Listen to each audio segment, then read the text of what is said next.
What did you do to get expelled from your college? I went to a private Christian university, and I have a friend who got expelled for supposedly exorcising a demon out of someone in the middle of a wide-open courtyard. I unintentionally got another student expelled. We were critiquing websites we had built when I noticed that one looked exactly like mine with a few tweaks. I popped open the source and noticed it was a line-for-line copy of my code with a few changes to the CSS. I brought it up to the professor to protect myself in case he noticed them, though I doubt I would have been suspected because mine was more cohesive. The changes he did make didn't make the site more appealing. Anyway, apparently it was his third time plagiarizing. After 2 times, you go on trial with the school. If you don't get expelled then, a third time is the nail in the coffin. I just spent too much time drinking and not going to class. I was a junior with a 1.6 overall GPA. The university said they didn't need my ilk around there and would open my spot for someone who would appreciate it. That got my attention. I went to the dean and talked with him for a couple of hours trying to get back in. He said, no, 19 out of 20 of you guys go back to doing the same thing. I told him I'd be the exception. He gave me another chance. From then on out, I was 4.0 every semester. I finally got my GPA up over 2.5 so I could graduate. I made sure I went back to the dean's office to thank him and tell him that I was the 1 out of the 20 that made it. Installing Bitcoin miners on all the computers in a video editing lab. Our professor explicitly warned us not to run Bitcoin miners on our university's high-performance cluster, as that would get you expelled. I highly suspect someone did exactly that the semester before us. For being off campus with a member of the opposite gender without proper supervision. No, seriously. A guy and a girl in my uni, which is located in a conservative country, were caught making out in the stairway. Both of them were legally adults. The girl's parents were called, they took her away, so technically not expelled, and got her married to another guy that she was already arranged for by them. The guy was transferred to a lesser-known college where he didn't perform well but landed a crappy job. Greetings, my fellow Indians. Man, that sucks no matter what culture it happens in. Honestly, people get enough moral policing when they're young in school. Adults don't need it when they move on to higher education. There might be personal reasons why hooking up maybe isn't the best idea, but these last examples feel like they shouldn't have been a thing.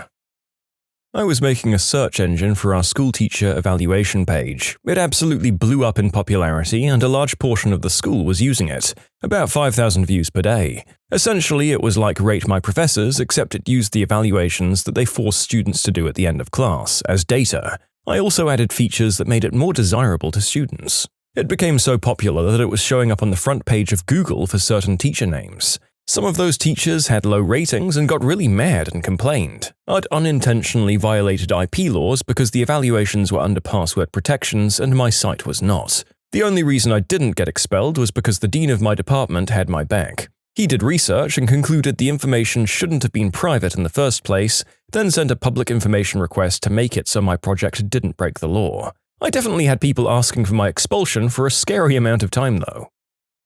I got thrown out after I graduated from a master's degree program. The teacher asked me out for drinks when I asked to talk about one of my papers. I turned him down. I had to take a class with him in my next to last semester, and he tried to throw me out for plagiarism. I tried to press harassment charges, and the ombudsman talked me out of it by saying I'd be stuck in his class if I pressed charges. The ombudsman asked to contact administrators at the school and urged me to get an incomplete in the guy's class and to just graduate next term.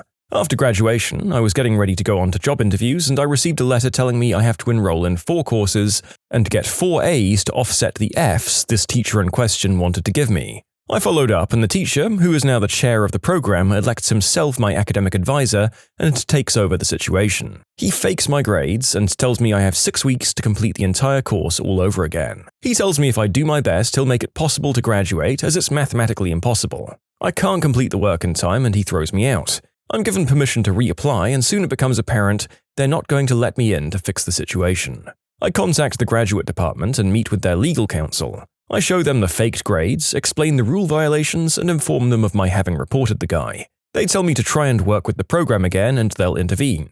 The program refuses any solution involving my readmission. The graduate dean allows me to file academic grievances and rules that there are a lot of things wrong, but then does nothing about them. He concludes by telling me I can either get readmitted or give a replacement course via transfer. I take the course and submit it. The graduate dean says they can't accept the course if I can't get enrolled. The dean rules the matter reviewed and closed. I sue the school alleging unjust enrichment. I provide all of the documents and records as it's all conducted via email and I have my student folder. These get certified via discovery. The school evokes sovereign immunity and says that since the fraud and negligence happened more than 2 years before I filed, they're immune to prosecutions. The judge agrees and I file an appeal. As of August of the year I wrote this, 2017, it will be 10 years. My roommate got expelled for basically never going to class, not even when there was an important exam. He spent all night smoking green herb with me and playing video games, not with me, and then slept all day until about 5 p.m. Like I'd wake up, go to my 8:30 lecture, get lunch, go to lab 2 to 5, then come back to my room and my roommate would still be sleeping. I found out the following summer that he'd gotten a letter from the university asking him not to come back. Last I heard from him, he'd enrolled at a commuter school where he made the dean's list. Expelled because my GPA dropped below the competitive level for the engineering school at my college. I was given the option of transferring to a different school. They recommended I go into the humanities or be expelled. Humanities, the ultimate engineering burn. I left with a 2.9 GPA. I needed to maintain a 3.25 in order to stay in the program I was in, as it was also providing a scholarship. I couldn't afford school without it. I went into HVAC in the trades with an emphasis on programming. Thankfully, I had a job from the previous summer that was willing to hire me on full-time before this happened. So I took the expulsion and went to work full-time. Since then, I've gotten my certifications and I work in the trades doing fairly well for myself, so yay? If people are genuinely curious, I highly recommend looking into the trades. Some people just aren't meant for university. I'm not saying they're not smart. For instance, I graduated high school valedictorian with a 4.45 GPA. Some brains just aren't set up to be learning in a desk for more than 4 years. There's a stigma that it's a lower-class job, but don't let that stop you. I paid off a lot of the student debt I had within a year and a half of working, and at 23 I'm looking to purchase my first house. The trades, assuming you get technical training or go into a highly sought-after trade, pay extremely well. I make a little over 48k a year after being in the trades for a little over 3 years, and that's still as an apprentice. And believe me, I'm not bashing the humanities one bit. My brother went that route and he's one of the most intelligent people I know. I just have a mechanically inclined mind and it would have been wasted going that direction. I had a friend who skipped all classes and failed everything because all he wanted to do was play League of Legends. He got a warning that if he didn't get his grades up, he'd be suspended for a year. He got suspended. When he went back to school a year later, the same thing happened again. Now he can't go back to that college again.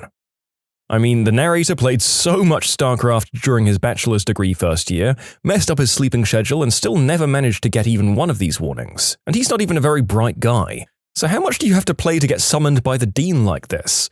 Like, you're aware that you're taking out a loan to do this, right? Surely you can occasionally pull an all-nighter to panic write an essay like I did.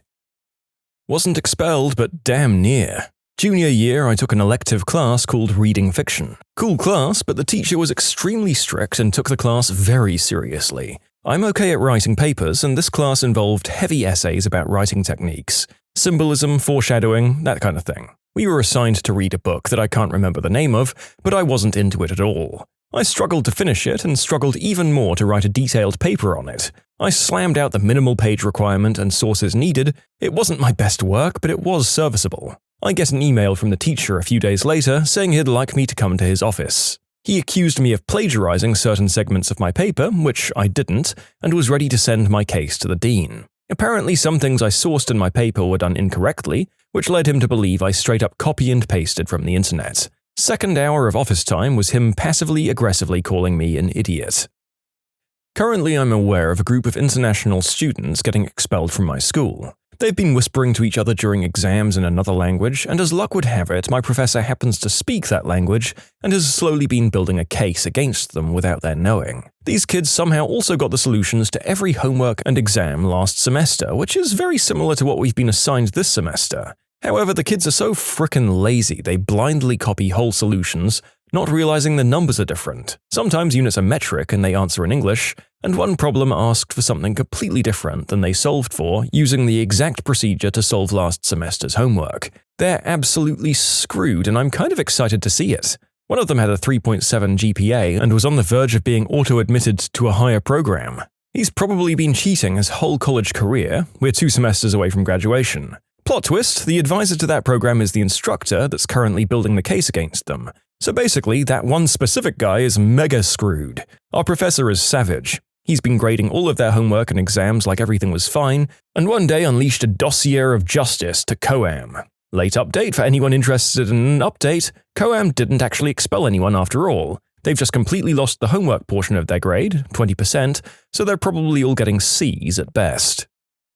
You can submit your own stories to be featured here on the channel. The story submission link is in the description below. And if you want to listen to some vibey music in the background, check out easymode, also linked below, and subscribe. I'm bipolar. I rocked college and got straight A's while I was manic as crap, sleeping 3 hours a night for several years, drinking, substances, partying, all the usuals. Then I curled up in a dark hole and cried for several months and couldn't even hardly wake up enough to go to any of my classes. Got academic probation and told my advisors that I had no idea what was happening to me. This wasn't the real me. I managed to pull off another year of straight A's and little to no sleep.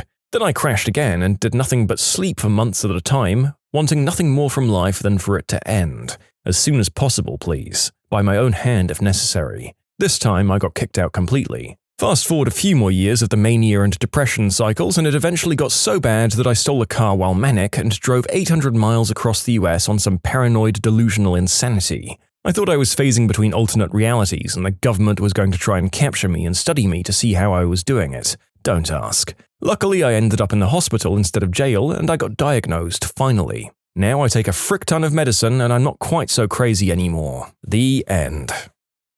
I had a particularly rough semester and got a D in a class that I'd previously dropped after about a week the prior semester because my schedule was too busy then. Department rules say that you can't attempt a class for credit more than twice, including drops, so I got kicked out of my major. I was 14 hours away from graduation at the time. The academic advisor said I could either change my major, so basically start college all over again, or F off for a year and then come back on probation. So I guess I'm not expelled per se, but I'm taking an involuntary gap year.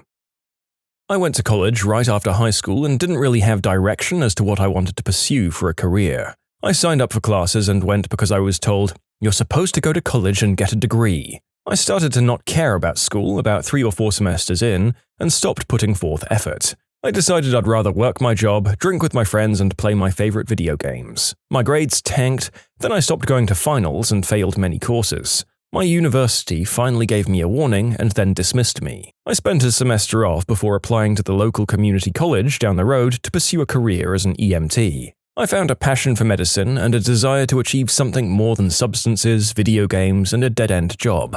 I repaired my GPA by getting an associate's degree in arts, a general AA, and then went back to the university that dismissed me. I eventually would graduate with a bachelor's degree in biochemistry and go on to medical school afterwards, where I'd finish that chapter and start my residency training in family medicine. I'm almost done with my intern year. When I was in college, I got suspended 3 times for bad grades. At one point, my GPA was 1.0. I finally got it together and graduated with a degree in finance, and a few years later went back and got a second bachelor's in accounting. I think my GPA is 3.2 now. I'm not working in finance or accounting because I can't find a job. I mostly just hate my life now and wish I hadn't wasted all that time. I shot a firework out of my butt in a campus-owned house. You know what? I'm reluctant to believe that and that alone was the cause of someone being thrown out of a university. Did he get warnings for a bunch of other crap like this first? I mean, it's dangerous and all, but I really hope we don't live in a world where a stalker can get one slap on the wrist for making someone's life a living hell at university, and you're out on the street with hundreds of thousands in loan debt for one scorched butthole. Failing grades, insane roommates, and theft accusations, I bombed out due to massive stress, appealed, and got back in. Okay, for a more serious and detailed response, I was going to the Art Institute of Philadelphia, one of the few places I legitimately consider hell on earth. The school paired me up with various roommates who had severe issues, like refusing to shower for 6 months straight, hardcore substance addicts, a guy who would just openly toss off to the most absurd and dark pictures you can imagine while I was still in the room with him. It was all nightmare fuel. The entire dorm was terrible. People were constantly kicking or punching body-sized holes into and through walls.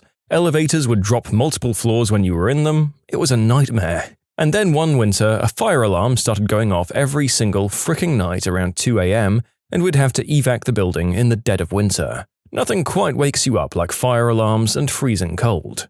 I mentally started to lose it. My grades dropped and I failed the semester because I could never sleep. Between the fire alarms and overwhelming funk, I was getting extremely worn down and stressed. This continued on. One of the deans calls on me one day and accuses me of credit card theft. According to the school, I'd stolen a credit card from one of my roommates and racked up a massive bill at Lane Bryant, and they had proof. Lane Bryant, which I didn't know at the time, was a women's clothing store that specialized in plus-size apparel. It was implied I was buying these for my girlfriend, but I had to point out to the school that I was gay. They changed their story to the fact that I must have been buying them for myself, implying I was a cross-dresser. I kinda lost it there and asked them to provide any shred of proof to back up their claims. They had none, but proceeded to attack me about this crap for weeks, demanding I pay back the money I never took or they'd have to escalate things. Then I ended up with a roommate who was caught growing substances, the fungal kind, in my closet. He got caught, but the school decided that chaperoning the guy was not their responsibility, and he ended up stealing half my crap, to which the school was like, "Did you have insurance? No? Haha,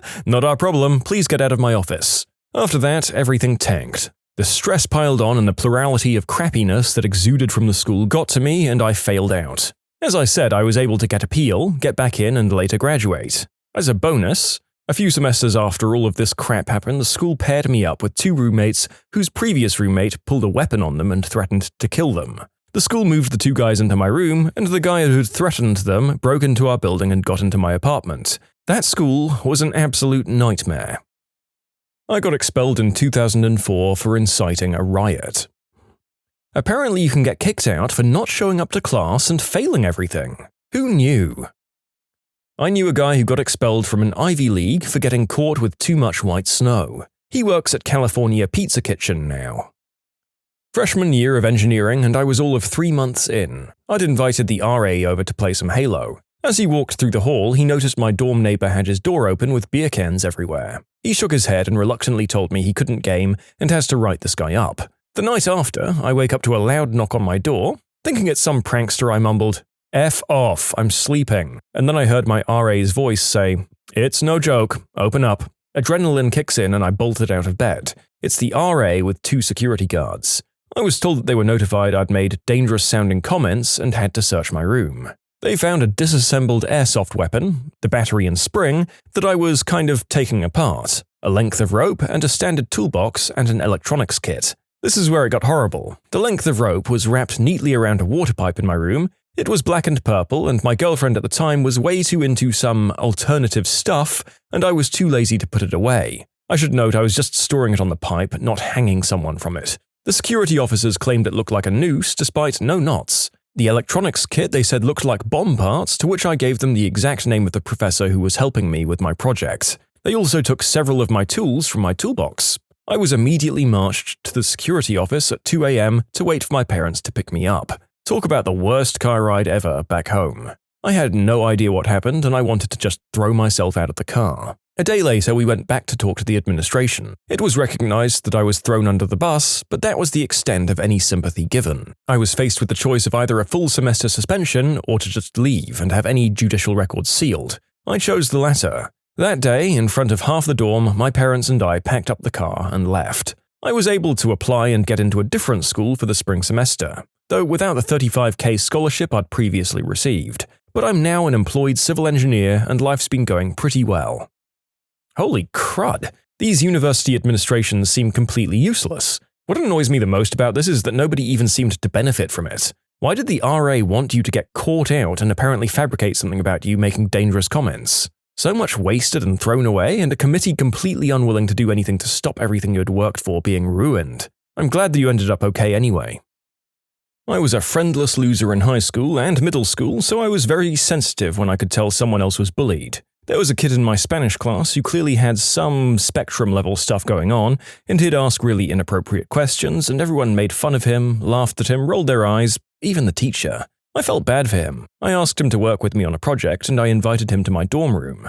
My roommate and his friends happened to be there and were smoking before heading out. He got all perturbed, and I ended up doing all of the work and letting him take credit because I felt bad. He decided to immediately go to campus security and report me for allowing illegal activities to go on. Me and my roommate and his friends all got arrested and taken away in cuffs and shackles in front of the entire student body. I then had to leave the school, and my family never recovered from the whole thing. My mother recently passed away, and this incident hurt our relationship for the remainder of her life. I was forced to take NA classes, and they asked me to leave since I'd never done any substances or drunk before college, and I was still in my first year. They just auto-passed me and expunged my record at least. I was in classes with people who had scars all over their bodies, arms ruined by substance injections, people who had problems with self-mutilation and other kinds of stuff, and I was just some 18-year-old goody-two-shoes nerd kid. I ended up having to spend a few months in a psych ward as well, since this incident made me deeply mentally unwell. Since I lost my friends, my family, and my future. One mistake and it completely altered the course of my life. I was trying to help someone and they screwed me. Because of what this kid did, I never went out of my way to help anyone who was bullied, and I instantly assume that they frickin' deserve it now. I lost all the friends I made in college too. I'm completely friendless again and I just have severe trust issues. This one happened to a teammate on my rowing team. He got busted for drinking, which isn't an expellable offense, but to get back at the RA that caught him, he crapped in a bag, went to the guy's first floor window, and threw it into his room. What made things worse is that the RA had a box fan in the window, and the crap hit it and sprayed everywhere in the room. Literally, the crap hit the fan. He was promptly expelled. What was the biggest disaster of a CV you've ever seen? Unfortunately, the worst I've ever seen was submitted by my friend who I vouched for before he submitted his resume. Now, we were all in the same college classes and mostly all of the same project groups, so his resume should and could have contained all the same stuff my first resume did, plus what he did in the 2 years out of college. I didn't have a whole lot of impressive stuff being just out of college when I applied, but it was well formatted and thought out. My friend submitted a pile of jumbled crap. There were at least 4 different fonts, random missing bullets, no sort of organization, missing important dates and keywords. We did the hiring as a team, but my boss handed me his resume and asked, "Is this your friend? Is this what he's capable of?" To be honest, I was shocked because my friend did well in school and was pretty intelligent. All I could say was, he's better in person and can figure stuff out even if he's never learned it before. I got him the interview and my boss wouldn't put him past the first interview. He said it was a horrible interview and my friend showed no interest and couldn't elaborate on any of the bullet points on his resume whatsoever. It was absolutely shocking and embarrassing for me. I received a resume by email from John. The email address had the name as George listed. The resume was for Max. So 3 different names for one application. As if that wasn't bad enough, it was more of a story of his life in paragraph format than citing his skills. That sounds like it was literally 3 kids in a trench coat. Was worked as the boss of the business factory in the job history? I had a guy apply to an online job posting, but all he sent was a picture of his dog and somehow no contact information. This I do get. I've burned at least one e-bridge by attaching the wrong file. Was supposed to send a resume, and instead sent an unfinished board game design. Worse was that I spent the time to write a really good, well-researched cover letter, and then boom, here's how you play The Sims with cardboard. I just didn't follow up out of shame. The narrator was very curious about this author's board game, and went down a weird rabbit hole of trying to find a comment where they explained it. And I've got to be frank here, their concept was really cool and novel, even if they eventually gave up. So maybe time to revisit your idea, commenter. I thought it sounded like a neat party game. The hiring manager loves making board games in his free time. Everyone else at work and home thinks it's silly. Finally, he receives your board game design and thinks, "Finally, the piece that completes my puzzle of loneliness. I don't care what your resume looks like. You're hired, new best friend." And then you never followed up. I do staffing, and you wouldn't believe the resumes I've seen. One time I was trying to fill a 3rd shift warehouse role for minimum wage, and it was a super urgent need for our client in a remote area. The only guy with experience I could get to bite was very interesting. All his resume said was, "I've done warehouse stuff for a long time. I have 'frick you' tatted on my forehead. Please let me get in front of you though. I'm the definition of don't judge a book by the cover." I screened the guy, Skyped with him, and had him come in to meet with me. He was great. I let the client know what to expect before sending him on to the interview. They hired him on the spot. Font size 30 point. Comic Sans, and just described her appearance as, "I'm looking for a job." One of my worst was the opposite. 10-point font, 3 pages, front and back, describing minute technical details of like every job they'd held in the past 20 years. Dude, you may be qualified, but I'll never know because no one's got time to read your novella in the middle of the workday. I had a guy who sent in a resume where he'd accidentally pasted an internet banner ad for adult website to the top of it. Who knows how many of those he sent out? A guy applying for a position in agricultural research just sent a photo of a plant in his backyard. You, sir, do not look like the photo you've submitted. This interview is over.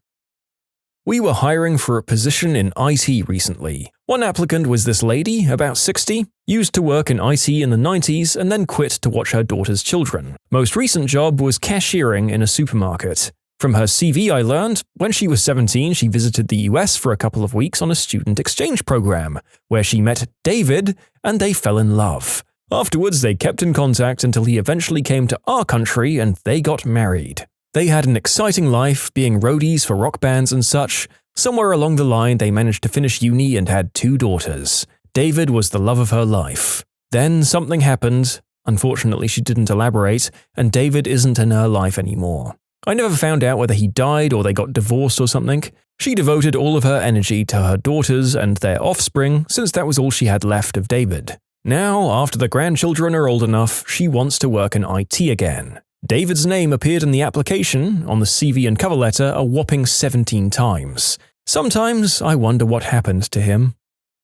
I work for one of the largest staffing firms in the United States. So I've probably seen well over 1,000 CVs in my tenure here. I wouldn't say this was a bad CV, more that it was just the funniest one I've ever seen. We receive a lot of applications through typical job boards, such as Indeed or Career Builder, and when they apply, we get sent an email that has their CV attached to it with the job they applied for. We received numerous applications from one person, and when we opened the CV attachment expecting to see their experience, it was actually a 1-page description of how this particular man cheated on his girlfriend multiple times, and this is how she was getting back at him, by screwing him out of the positions he was trying to apply for by replacing his CV with this document. Easily one of the funniest things I've read in my 2 years at this company. We laughed about it for hours.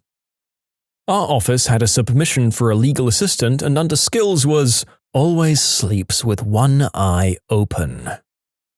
I think it was submitted as a joke, I hope it was, but it had an official header info, like the name and contact stuff, but it was blank underneath and said in hand-drawn scrawl, "Me need worky." What bothered me most is that I would have spelled worky differently, i.e. instead of a Y. I'm not sure if it's the worst, but it was the most entertainingly bad. You know in Legally Blonde where Reese Witherspoon gives out her resume and it's on pink scented paper? I got one like that about 9 years ago, which, looking it up on Google just to confirm, made this reference 15 years out of date. Though if it was scented, I did miss that. The resume started off, literally her first paragraph, talking about how Legally Blonde was her favorite movie. It was full of doodles in the margins and specifically requested I do not contact her previous employer because she felt she was fired unfairly and instead listed several sorority sisters as references. She compared herself to Elle Woods several times, explicitly saying that any hiring manager who wouldn't hire her off the resume was doing so because they couldn't handle her individuality. I'm honestly not entirely sure if this was a legit resume or some kind of joke. It had almost nothing to do with the job listing. My manager joked that BuzzFeed was going to write about me if I didn't call. The job went unfilled. We chose literally no one over this. It wasn't really bad, but he did have a section that stood out. Health. In good health. I was hiring EMTs for a health screening, so I can kind of understand it, but just weird. I received one which just said, I have no skills because I've never worked, but I have my GED, nothing else. On a different resume I received, the candidate listed his height. He was 5'5". I don't know why he thought that would be relevant. I know, right? It's not even like he's impressively short or anything. At least if you're under 5 feet, you can change the wording of that to some CV bullcrap like, well-suited to seeing things from a different perspective, or proficient in low-level tasks relating to short supply inventory. I'm sorry, I'll stop now. I'm not even making this up. I was doing the hiring for a company, and a guy put on a line of his qualities that he was smarter than the average bear. For those of you who don't know, this was a favorite line from the main character in the cartoon Yogi Bear. I mean, you did hire him, right? Were they applying to be a park ranger? It was the worst I've ever seen, but also my favorite. My company does business with a certain family-friendly theme park. This means our employees can't have visible tattoos or crazy hair colors, and they need to be able to pass a substance test, a background check, among other things. I received a resume for a sales position from a guy that we'll just call Andrew. I've just pulled it up so I can quote it word for word. The cover letter says, "Hey, what's good? I've worked at almost every fast food place around, but now it's time to try something new. I don't know how to do retail, but I'll learn. I don't have any official sales experience of the legal kind, you know what I mean, but that was a few weeks ago, and I'm not like that no more." On his resume, he listed the places he'd worked at and had descriptions such as, "I take people's orders and clean up their messes," and "take people's orders money and give them their crap." I thought the resume was submitted as a joke until I looked Andrew up on Facebook, he had an uncommon last name, and I found his profile. It was mostly a bunch of bullet points about why he didn't like cheese. His last interview was at a cheese factory. I suspect he was fired from there and didn't want to say why, so he kind of overplayed the not liking cheese thing as the reason for leaving. It was still a very weird thing to be on a CV though. I got one with a first name only, no address, no email, and no phone number. Even if I wanted to hire him, there was no way to get a hold of him. I just had a pretty entertaining one. Picture of the person applying, what I think was supposed to be the local time, and plenty of bullet points. Each bullet was highlighted in blue or green, then at the end of many of them it just said, "neglected." All of these skills are neglected? What the frick? It had a horrible font, was brightly colored, and had a cutesy paw print on the front. You missed out on hiring a golden retriever, classic rookie mistake. Just yesterday, I was interviewing a girl that had SQL curiosity in her CV. So it's the middle of the interview and I randomly ask her if she's confident with SQL, to which she responds, "Well, I personally don't know how it works, but my boyfriend is a programmer and is very good at it." No, we didn't hire her boyfriend. You can submit your own stories to be featured here on the channel. The story submission link is in the description below. And if you want to listen to some vibey music in the background, check out easymode, also linked below, and subscribe. My mother-in-law got one for her accounting office that was a bog-standard CV for a low-ranking accounting position, and attached to it was a huge glossy photo of the applicant on the beach, sprawled on the sand at sunset, with a focus on her ample assets. My old boss kept a file of CVs he thought were terrible and pulled them out here and there for a laugh. This is an English second language school, so there were a few from non-native English speakers with really obvious spelling mistakes that should have been caught by any spell check program. Then there was the guy who attached like 10 passport photos of himself to the file. Like, why? 1, maybe, but 10?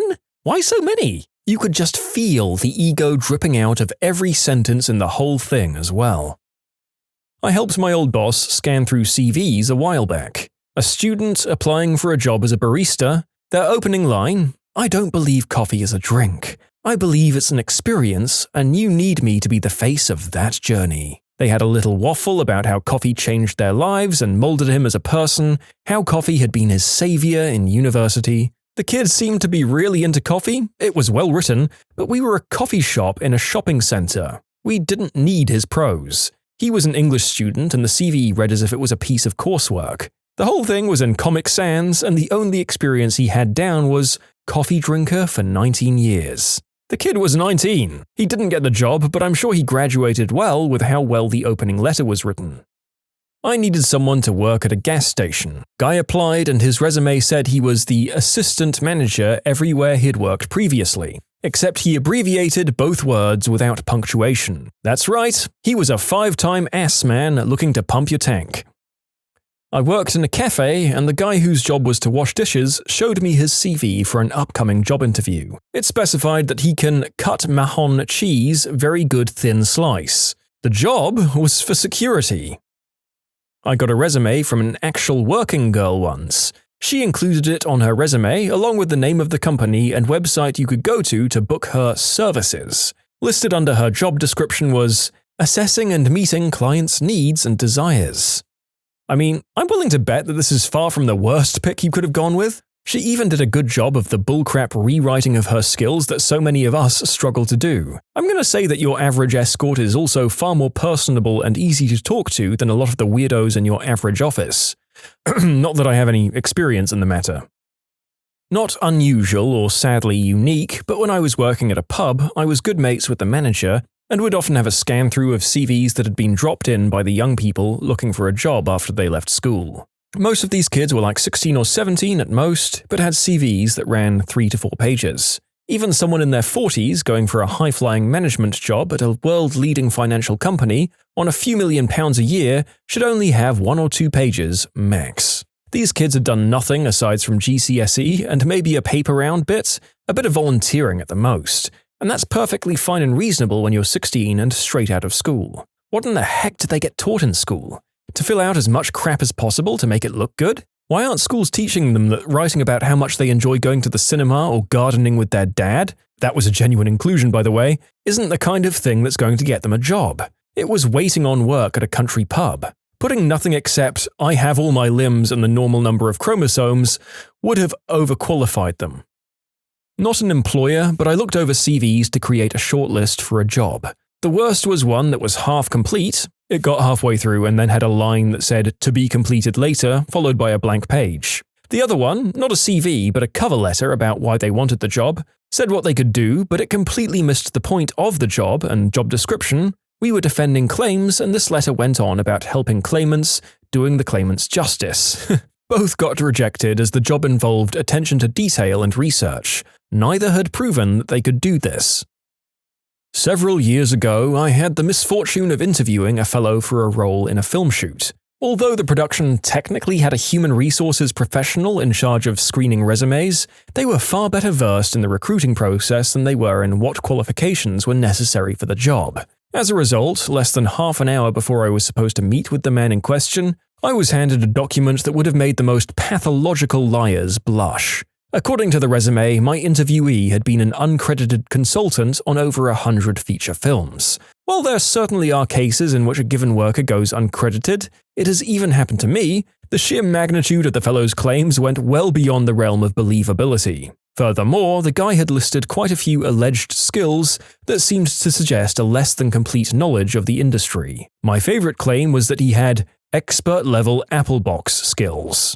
For the record, an apple box is literally a wooden box. That's it. There's a few different sizes, and they're used whenever something like a plant or a small piece of furniture or Tom Cruise needs to be stacked on top of a box. I went ahead with the interview anyway, if only because I was curious about how the guy would back up his various claims. He turned out to be maybe 20 years old, which was far too young to have worked on that many of the films, and when pressed, he explained that he had consulted on each of them by writing letters to the people involved in the productions, in which he outlined several suggestions on various things.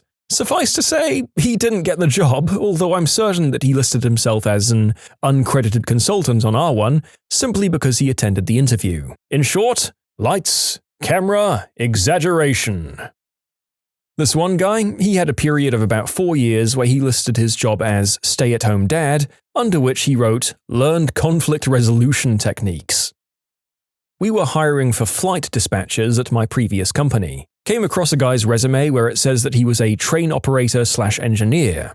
We were intrigued as to why such a qualified person would go for a flight dispatcher position until we read the second page, which had the actual job description. He was the conductor of the train inside the local mall for kids. I mean, kudos for the wordplay, but don't waste my time.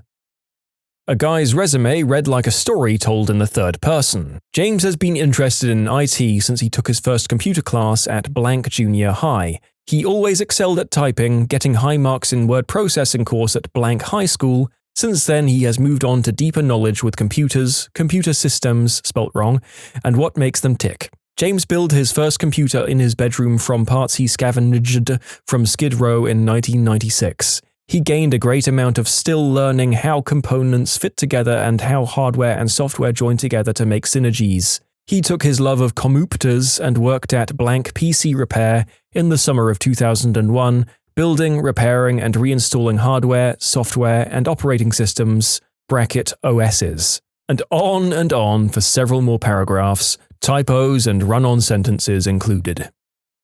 I had two girls, roughly 19 to 23, come in and apply for a job. Both at the same time gave me their resumes, and the only change on them was the name. Otherwise, they were identical. They were also crap resumes because they had no previous job experiences, and the only thing listing were high school poetry awards. Also printed in color with a light blue background and a flowery border. Not a CV, but a phone interview for a simple laborer's job. I asked the guy one simple question pertaining to the requirement of the job. Are you physically capable of digging, raking, and pushing a wheelbarrow full of soil? The man said yes, and the next morning he showed up at the job site and was a cripple, could barely walk at all. My dad owns a vacuum repair business. One bloke sent a CV in, he misspelled vacuum. Sure, that's not a big deal, vacuum's a weird word to spell. The rest of his CV was rife with spelling and punctuation errors, but it's an engineering job, so it's not that much of a concern. If he can fix a vacuum, who gives a damn if he knows the difference between THEIR and THERE? The main problem was that he wrote the CV all in caps and had no previous engineering experience. Not even theoretical. He had had no education in it. Managed an electronics retail store, so not too many resumes, but lots of terrible applications nonetheless. Had someone list being tall and swimming as skills. Recently had someone who did attach a resume in which he put both his references and experiences as available upon request, and listed his nationality, birth date, parents' names, and marital status below a selfie. I mean, to be fair, tall is one of those skills you just can't teach these days. A guy calling himself Darth Ice sent in his resume in Star Wars theme with a black background, yellow font, and all the shebangs. I've discarded many resumes based on the presence of emojis. One that just had babysitting experience, a first name, and her objective was a Star Trek quote. She was 25. I worked in higher education, and my last role included being responsible for tracking all the applications of interest, which was a year-round, open application for adjuncts who might be available to teach last minute. This one guy kept popping up over and over again when I would update my spreadsheet for the hiring committee. He went to a lot of trouble to create a new username for each submission, because since it was always open, you can't reapply for the same position. The dude's CV was just one page, and I could never figure out why he was submitting it to me. There was nothing about teaching or education in the document, and he didn't include any people as references in the system. He would just type "not applicable" in the boxes or "see resume." The single page was just his name in a really large font at the top. Everything was centered on the page too, followed by his place and date of birth, his wife's name and when they got married, and the names and birth dates of his children, including his stepson. A long list of hobbies and interests, like reading John Grisham, fishing, vacations with the family, and TV shows, and that was it. I don't know if he thought an expression of interest was like expressing his interests, and I always wondered why he dedicated so much time to apply for a job I wasn't sure he understood. When did an idiot say something cringe or incriminating into his microphone mid-game? A group of 5 of us had been doing several runs in World of Warcraft and had been chatting it up the whole time about whatever. One woman's boyfriend came into her room and asked her if, when she was done, if she could take a look under his nether regions. He had a bump on his bag and didn't know if it was a pimple or a boil. He was talking about how much it hurt and itched, and he tried using a mirror but couldn't get the angle right. She let him go on for about 2 to 3 minutes as we were all busting up laughing before she finally told him her mic was on. Oh my god, this happened to me. My press to talk button was stuck, and I'd gotten up to feed the cat. I'd always sing songs for him as I'm feeding him, and apparently my mic picked up everything. So when I got back, my entire raid was singing about my cat, and I was as embarrassed as all heck. I don't sing in public, like, at all. I find it so embarrassing. A kid on PC arguing with his mum because he didn't want dinner. I was so hungry, and his mum sounded sweet. This was like last month on Call of Duty Modern Warfare. The guy was on the phone with his bank accountant, probably, or at least I hope, and he was saying his credit card info, social security, and a bunch of private info. Hopefully he's still safe. Older sister was telling his little brother, our teammate, that it's her time to play and she'll turn off the console if he doesn't get up. He insisted, "Just this one match, please! No! No!" and disconnected. Lol. So basically, me and 3 other guys on Discord. One was living with his parents and grandparents. His grandpa barges into his room and after mumbling something he yelled, "Pull down your pants!" The guy was just wearing some dirty pants, but we fully misunderstood the situation. Or you didn't misunderstand the conversation and you just way too readily accepted your friend's explanation? Nah, I'm kidding. It was probably just one of those spontaneous colonoscopist visits like that guy who burst into my house the other day. Weird that I never got the results for that exam. Here we go. I have a story for this one. So me and my friend, let's call him Ben, had a goal a while back to complete every achievement in Minecraft on the X-Bone. We put nearly 300 hours into the world, and whenever we'd play, his girlfriend would always go on her phone to help pass the time. This one particular evening, we were building my house, well, more of a tower, and he starts placing random blocks in places where they aren't supposed to be. I asked if he was okay, and he said that he was fine and carried on building. As time went on, his breathing got progressively heavier, until about 5 minutes later I asked if his girl was going south of the border on him. What I didn't know is that he was in fact getting a down-under kiss, and he was getting close to arriving, until his girlfriend heard me over the mic and started laughing and ruined the moment. I'm sorry, Ben, but I think that's a lesson learned not to multitask. Obviously, Minecraft is more important. Not bad, but memorable. I got to my buddy's house and he was playing Call of Duty. He has his headset on. This house is a work in progress, so every time I get there, something's changed. I walk into his gaming room and see that he's made some modifications to the house and I ask him about them. He proceeds to give me a lesson on construction fundamentals and building technique and the why and why not. After about 5 or so minutes, he realizes that he was mic'd the whole time and he goes, "Oh crap," and someone chimes in, "Hey, so that was actually really interesting and all, but can you guys shut the frick up?" I don't think we've ever laughed as hard as that. I don't have any as weird as the ones here, but I definitely recall one time getting ready to pull a raid boss in World of Warcraft and hearing one kid's mother yell at him to take out the trash. The kid was 16 or something, and all 24 of us were like, "Nope, not pulling yet, go take out the trash for your mum." I also have a friend who used to fall asleep on Discord after taking Ambien, and some of those conversations were hilarious, but I'm pretty sure he knows where I live and will unalive me if I share them here. I caught my friend tickling his pickle on mic thinking that he had muted himself. I heard him groaning and then I shouted, "No climaxes in my party." My boyfriend never has his mic on, but one of the rare times he was talking to his friend, his dad came around the corner to feed his sister's bunnies, his sister being away at college, and sang the song he always sings at the top of his lungs when he goes to feed them. "Bunny, bunny, bunny, bunnies!" in falsetto. Years ago, Halo 3. My cat was being unusually affectionate and cuddly. I fragged a guy in multiplayer and was distracted by the cat. I start asking, "Who has a fuzzy belly? Who's my fuzzy girl?" And it turned out the guy I killed could still hear my voice and he was having none of it. I wish I still had the Xbox Live message he sent. He seemed really insecure about his fuzzy belly. I was playing Rainbow Six Vegas a whole while back, got myself a few friends in, and also had a couple of stragglers. We were pretty decent as a team, we'd not lost for a few days, although playtime had only been a few hours due to work. Anyway, these stragglers who joined got added to our chat. I talked strategy with them and they seemed alright. 2 brothers from Georgia.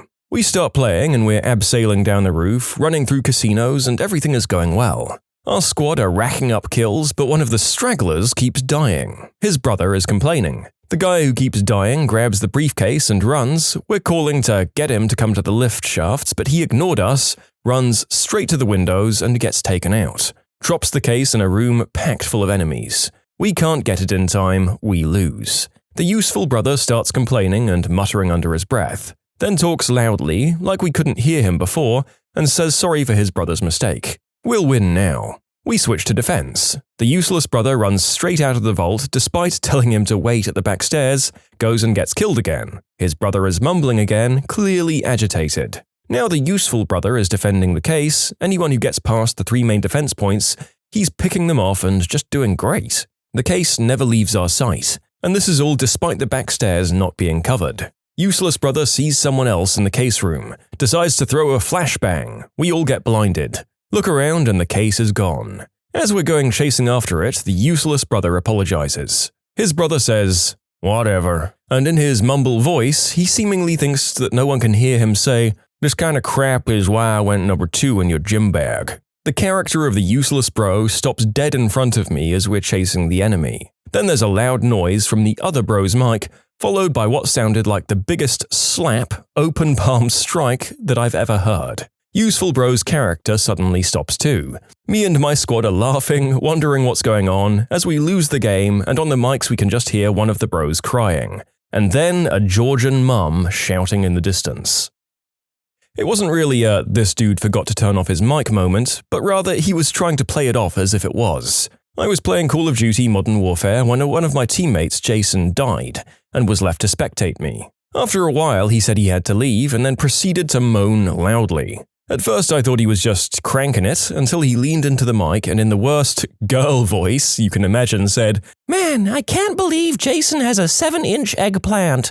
I just laughed uncontrollably and he responded with, I'm sorry man, I was getting busy." I mean, if you're gonna lie, why stop at 7 inches?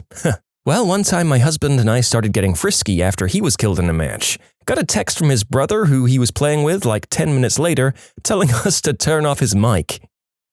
Back in the Halo 2 days, a teen was getting yelled at to get off the game. He called his mum the B-word and she responded with a butt-whooping that sounded like a hyena getting mauled by 50 cats in a plywood box. This teen's kid brother actually got on during the beatdown saying, "Oh, hell yeah, he never lets me play." The little man was actually pretty good fun from what I remember too. Chillin' in squad when someone doesn't have push to talk on and they start yelling at their family and occasionally letting out a giant scream from dying. Yeah, sorry about that, I have push to talk now and I no longer live with my family. Now my only problem is that I suck at any and all games and my neighbors still complain about my screaming when I die. Was playing on a CSGO server, this squeaker comes in the server acting all tough, trash-talking, mocking other people. Now, it's about 11 at night right now and we hear this kid saying, "But mommy, I don't want to go to sleep, I want to play." We all start laughing our butts off and he disconnected. Years ago, I was playing Gears of War on Xbox Live, and this kid joined my game. From the sound of his voice, he couldn't have been older than 12 or 13, but he was talking trash the whole time. You know, the usual stuff. "You suck, you're gay, fudge your mom," etc. Apparently his mum walked in while he was in the middle of throwing yet another one of his dumb insults at me and his mic was on. She came in and was like, "What? What are you saying? Is that how I raised you?" There was a slapping sound. Huh? You gonna talk like that again? Answer me, did I raise you like that? More slaps. And he's crying and saying, "Mama, I'm sorry, I didn't mean to. Mama, please, let me finish my game." And she's like, "Aw, hell no, you're not finished nothing." And then he's dropped out of the game. You can submit your own stories to be featured here on the channel. The story submission link is in the description below. And if you want to listen to some vibey music in the background, check out easymode, also linked below, and subscribe. It's not necessarily him forgetting to turn his mic off, but him not being able to. It's been several years and it could just have been a hoax, but it certainly shook me up. I believe it was around the time of Halo 3. I'd been on Xbox Live, fooling around in Mapmaker with some buddies. One of them had been dealing with a rough home life and often talked about his fear that his parents were into some trouble with other people. Being kids, me and the other guy brushed it aside as just nonsense. But one day we were playing and we hear a loud bang from his mic. He was yelling at his mum and then there were multiple loud bangs in quick succession, almost like someone had been firing a piece on full auto. We hadn't heard him over the sounds, but when they stopped his tone of voice changed and it sounded more like a sobbing, yelling for his mum. My buddy and I were shook now, trying to find out what the frick happened. We could just hear sobbing and he wasn't returning to the game, and after about 10 or 15 minutes of no contact from him, he just disconnected and we'd never heard from him since. Just today I was playing Modern Warfare and this guy on my team had his mic open. His phone rang in the background and he picked up to his wife talking about how he needs to get off his butt and go to the store. He led with profanities and ended up with, "Fine, witch," and went back to just playing. I said into the game chat, "So, are you gonna go to the store?" Unfazed, he said, "Nah." Some guy confessing his love to a girl and then singing a song to her. It worked in the end. We all cheered for him. Basically, my friend. He always keeps his mic on, and this one time I heard his parents arguing in the background, and he literally screamed, "Yay, 2 Christmases!" And then there was silence. Oh god, I was that guy once. Nothing scandalous, just embarrassing. You know how sometimes couples will be all sugary sweet lovey-dovey to each other when they're alone, in a way that they'd probably not do in front of other people because it's so cringy? Don't pretend you don't know what I'm talking about, people in relationships. Anyway, I had my headset on and I was being a typical idiot with my friends. My then partner was nearby, so I took off the headset, forgot to mute the mic, and commenced the instant transformation into this over-the-top cutesy love kitten. You can imagine how much I wanted to crawl under a rock and die a few minutes later. That was like 12 years ago. I've been extra careful about the mic from then on. I was playing World of Warcraft with a friend and he was teaching me the basics. My mum comes into my room and yells in the heaviest smoker accent possible, "What up, lads?" What she said next was interrupted because I ripped out my microphone. My friend was frightened for a good minute, thinking someone had broken into my house. Someone with an open mic instructing his girlfriend to give him a down-under kiss. I was playing a game after a few beers once and I was that dude. Me and the ex were talking crap around the house. We were weird, we'd broken up after she grew up and I didn't. Like, it was really weird. We'd make weird noises around the house in some sort of ritual. Seagull noises, cat noises, poor imitations of weapons going off. And here's what my group would have heard. First her making a cat noise, she had a really realistic meow. Then me, gotta go help my partner with something. Followed by me trying and failing for some reason to drop group. Then her meowing, getting more insistent. Then me going then her abruptly turning the meow into a gurgle, then a perfectly normal conversation about food, except for a couple of weird words thrown in. Then I heard snickering coming from my PC. He started reading out loud to himself a particularly racy, furry anime novel featuring many, many tentacles. A friend of ours had a full-on seizure while we were in voice chat. We just hung around for about half an hour listening to him breathing and making sure he's okay, and after he recovered and spoke to us a few days later, we got info of family near him to call if it happens again. That stuff is super scary because we all knew he was having one, but we couldn't do anything and don't even know if we're listening to him die or not. It was a video call on Zoom, but one guy literally turned his camera on, picked his nose, ate it, and then turned his camera back off. Repeatedly. He turned his camera on and off repeatedly too, and he completely looked like it was just some subconscious thing. Do you think he missed a click at some point and thought he was actually turning it off to do that? Or was this the ultimate power play? Like he was staring at the camera the whole time while this happened? I usually play Sea of Thieves in the morning, and since my friends don't have the game, I pick up players from Xbox Live posts. Keep in mind I live in Greece and our time zone is semi-opposite with America's. In other words, my morning is a very late night to my teammates. This results in meetings with many interesting people such as substance addicts and even a substance dealer once. Or drunk people. I don't even know, whatever. But my personal award would go to the guy who was pretty chill when playing and was sounding like he was fairly close to my age. I'm 18. He was actually a pretty cool guy and we had fun for a couple of hours. Then at some point we heard a younger girl's voice saying that the baby has waken up again in a sleepy voice. The dude apologized and said he'd be right back. Then he proceeded to sing to the baby until the baby slept, which I found rather cute, and plus there was nothing going on in-game since we were in the middle of our journey, so the rest of the crew didn't mind either. And as a side note, the guy had a nice voice. Anyway, when he came back, we were about to tease him, but the first thing he said was, "Sorry, I had to put my son to sleep." Which raised some questions because the guy sounded serious, and we all stood in silence because, like I said, he sounded fairly young. Under normal circumstances, I wouldn't ask too many questions because I respect someone's private life, but the guy was very open about it to me, so me and another crewmate were intrigued. Turns out he was 17 and his girl, the voice from before, was 16. They had a protection incident and ended up with their 4-month-old son, but they were very happy about it. Some moments passed and crewmate number 4 was fairly quiet this whole time, and his character wasn't moving. We asked if everything was okay and we got no response. But after a while we heard some snorting coming from crewmate number 4's mic. We couldn't stop laughing, and the next day crewmate number 4 admitted that the song made him go to sleep despite his best efforts.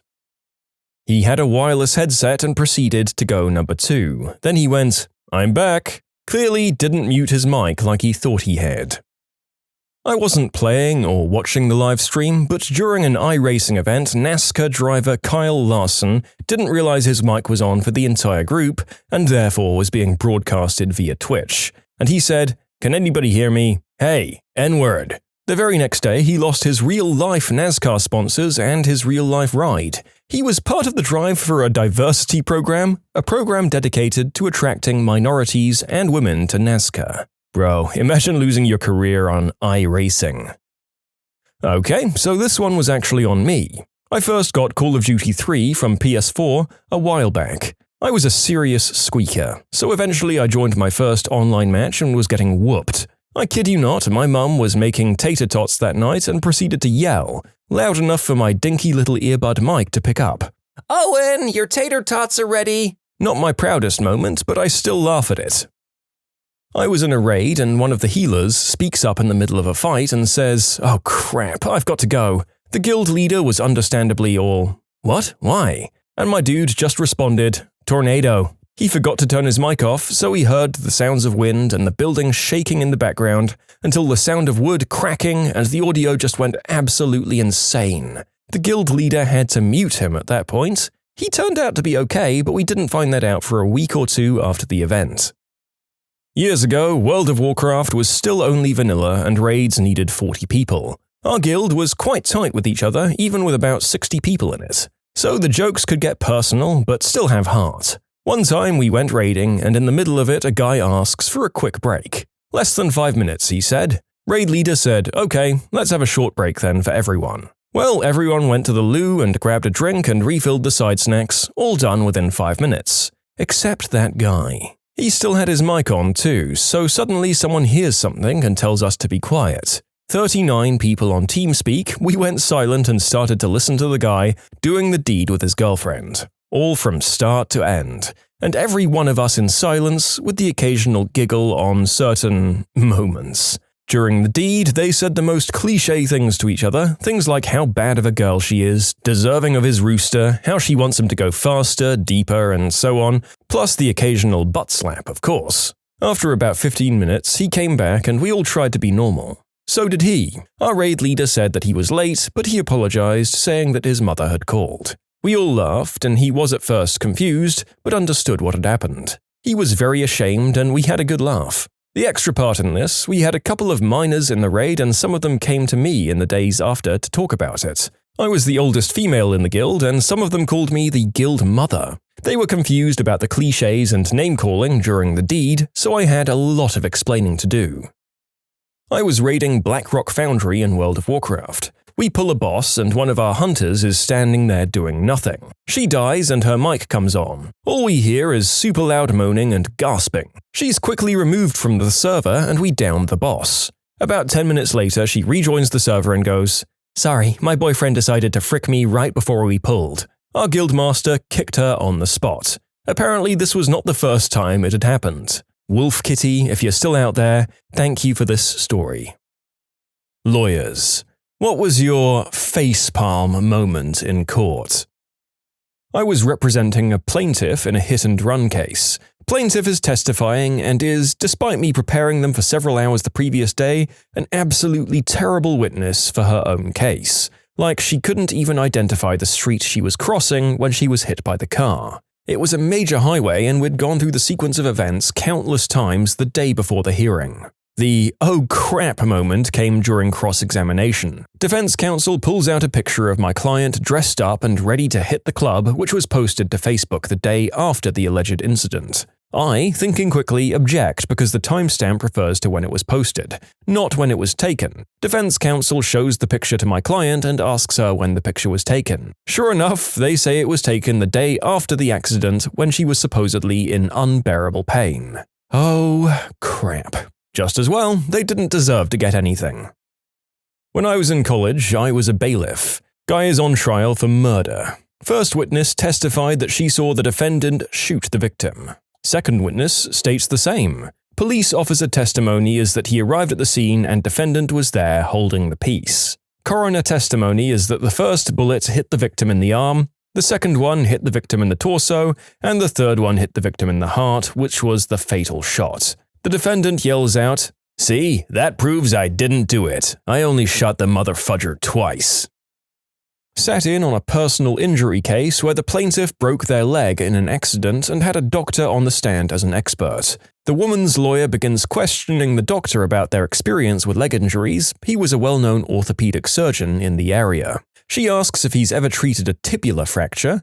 The leg bones are tibia and fibula, by the way, to which the doctor only answers, "No, I've never treated a tibula." Then she starts grilling him with questions about the tibula. About 6 to 7 questions afterwards, she asks, "How did you get a medical license and have been able to practice medicine this long if you've never treated a tibular fracture?" And begins a small rant about going after his credentials and those that gave it to him, to which he simply responds, "There is no bone named the tibula." The lawyer became beetroot red and everyone in the court tried their best to keep from laughing, including the judge. If you're grilling a well-known expert in a particular field and you're getting quizzical looks from them, it can sometimes be worth wondering why you, a person who knows nothing about the subject matter, seem to be winning the discussion. It could be a trap, or maybe, like this lawyer, you're asking questions about made-up bones. Check yourself before you legally wreck yourself.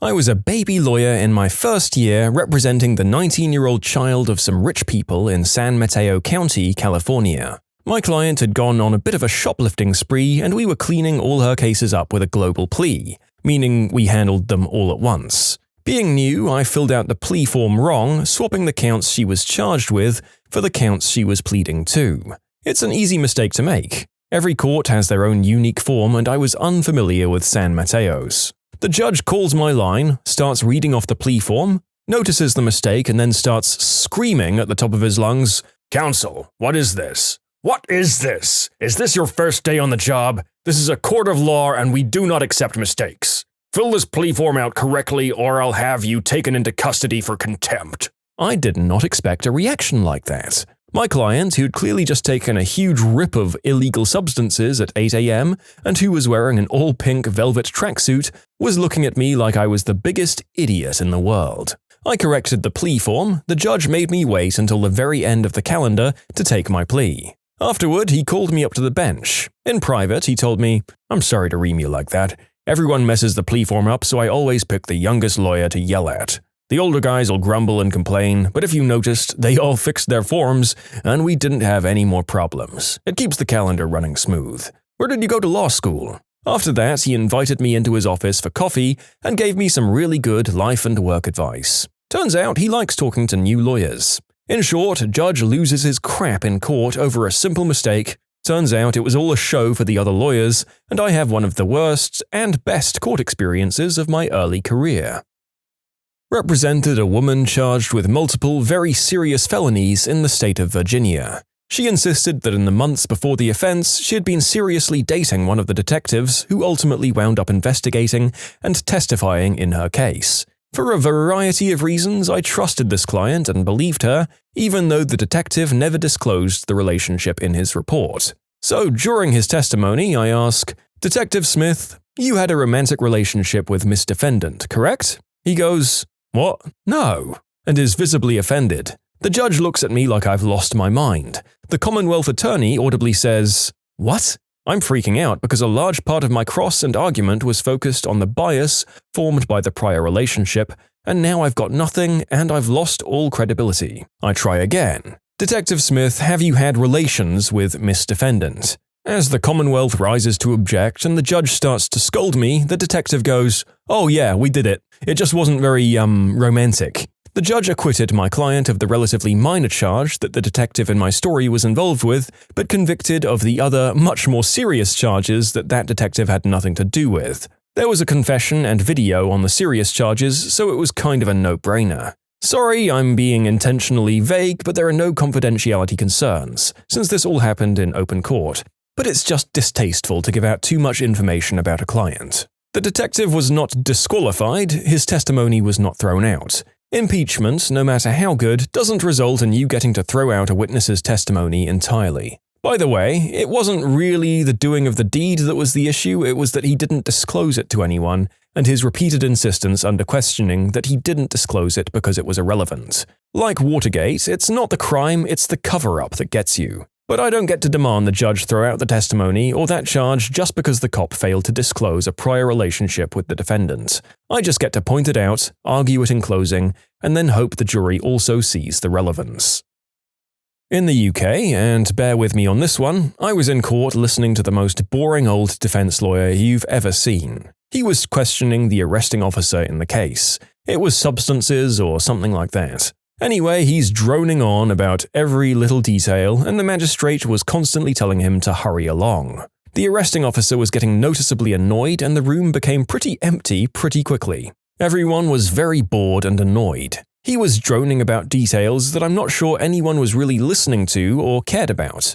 Anyway, he went over arrest times and the likes with the officer, time he admitted the suspect and released him. He had bored the officer to the point where the guy was barely paying attention. So he was admitted in at 21:45 on the night in question. Yep. And released the night after. Yep. And what time was that exactly? Just after 10 p.m.? Yep, that's about right. What time after 10 p.m.? I don't know, 10:15 maybe. So my client was detained for more than 24 hours. Correct? What? The penny dropped. The officer had let his guard down and had revealed that he had kept the defendant for more than 24 hours, which is the max time for detention in the UK. The defense rested, and the magistrate threw out the case immediately. Well played, sir. Well played. There you go, boring people of the internet. If you feel depressed that your friends fall asleep in the middle of your stories, and that the light seems to leave their eyes when you open your mouth, just get a job as a lawyer. You can be a superstar when you drone the opposing party into submission. Got called for jury duty. I was at the jury selection phase and they asked if anyone here thinks they should not, blah blah. Defendant was in the room. I raised my hand. The defending lawyer looked at me like, oh, this ought to be good, and asked me to explain. I suggested I tell them in private. He insisted I tell the courtroom. I said, okay, I probably shouldn't be on this jury because I was on a previous jury for this man, which returned a guilty verdict. The lawyer's face went, oh crap. Commotion and a wait while they looked up records. Yep, verified. The whole jury was now tainted. Everyone goes home and they start over. I was interning for a judge. We were in the middle of voir dire for what was frankly not that exciting of a criminal case. Half-day trial expected, not salacious details or violence or anything. 75 potential jurors in the room, and when my judge didn't let a guy out of jury duty because he'd have to pick up his kids, that guy proceeded to say in front of everyone that if he's made to show up next week, he'd make it the shortest trial ever and find him guilty right out the gate. My judge was an incredibly even-keeled guy, nothing shook him or got a rise out of him, and he was an expert at figuring out what he wanted to say in the most neutral fashion possible before he said it. Conversations with him took forever because there was a pause before every sentence. But then, this guy had just poisoned an entire jury pool of 75 people. We had to individually question each person to see if that little outburst was going to affect their impartiality. 75 in-camera interviews later, the judge pulls the guy back in front of everyone and begins to scream at him about disrespecting him, the courts, and every other juror's time. Me, the attorneys, and the court reporter go white-faced because we didn't know this was coming. The guy didn't have to sit for jury duty, but I still don't know if he got to pick his kids up since he spent a couple of days in jail for contempt. You can submit your own stories to be featured here on the channel. The story submission link is in the description below. And if you want to listen to some vibey music in the background, check out easymode, also linked below, and subscribe. I was involved in a pretty messy custody case. The other party was playing a lot of stupid games and kept requesting continuances. I requested a substance test, which the judge ordered. However, the defendant didn't submit it. To clarify, he did show up, he just stood in front of the loo for literally 2 hours and claimed he couldn't go number 1. I was representing the plaintiff, so the burden was on me. I called multiple witnesses that testified to the defendant's substance use. So the opposing counsel decides to call their client for direct examination and asks, "You don't use smack, right?" That is, for the non-lawyers, a very stupid question for many reasons, especially considering his client didn't show up for his substance test. However, I fully expected the defendants to just lie and say he was clean. After the question was asked, there was a really long pause and the defendant said, Yeah, I do. My head almost exploded. I didn't ask any questions on cross-examination because I didn't want to muddy the waters. I won, and the child is doing great.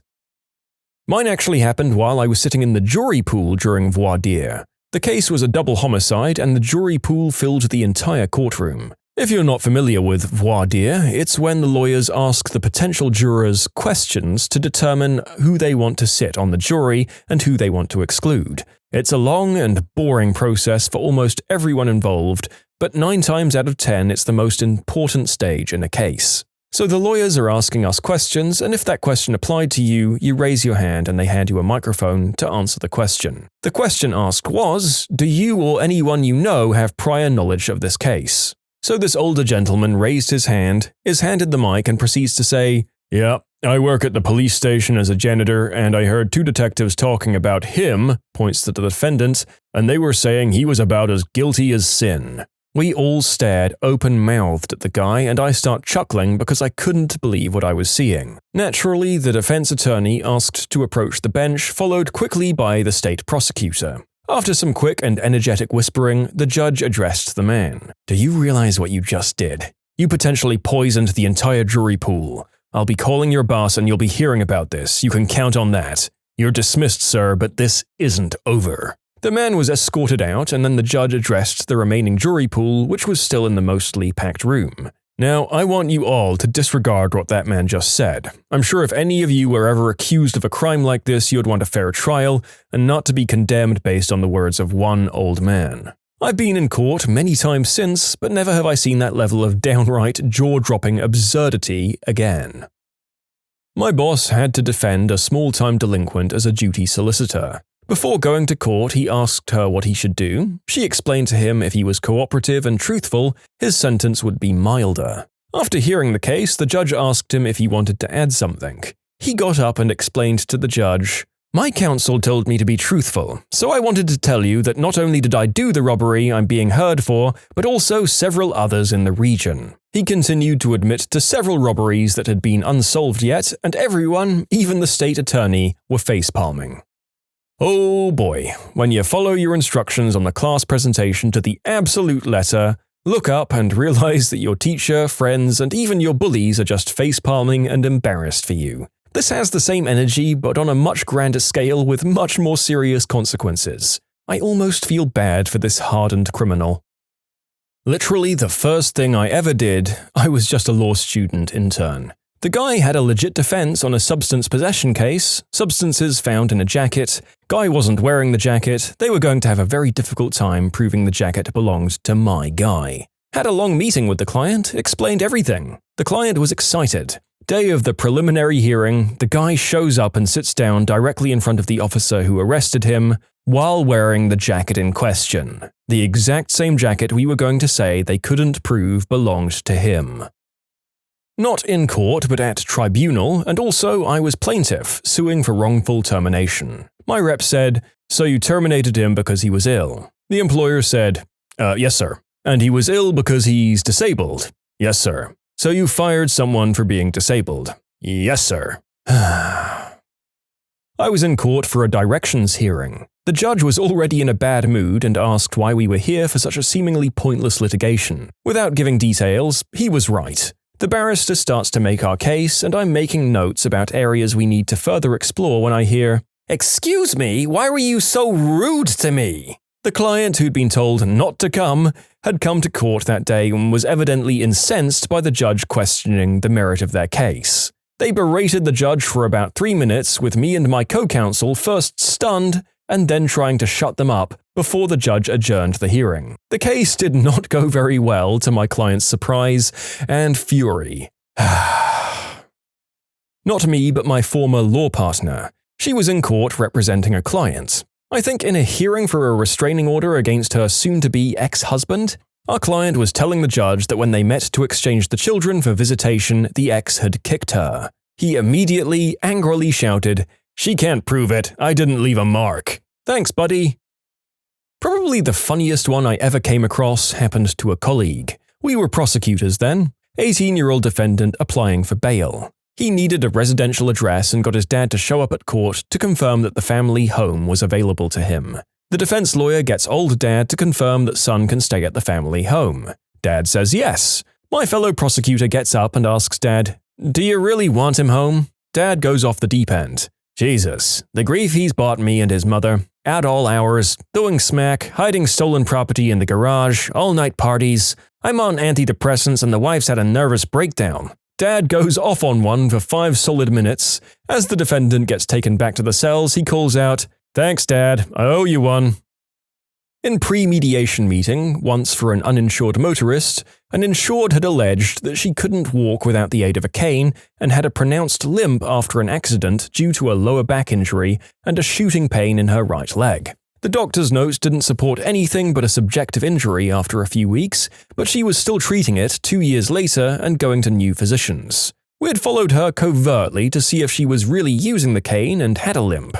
We got footage of her carrying like 4 grocery bags in each arm to her car in a Walmart parking lot, walking perfectly fine. When she got to her car, she even opened the trunk of her SUV without putting any bags down and lifted the gate with her knee part way. Her elderly mother was with her using a particularly decorative purple cane with a flower pattern on it. They followed her to a doctor appointment an hour later and she's on video using her mother's cane and walking with a limp that would give Forrest Gump a run for his money. Never did follow up on how that played in the mediation, but I can only imagine it gave some attorney a facepalm moment for the ages.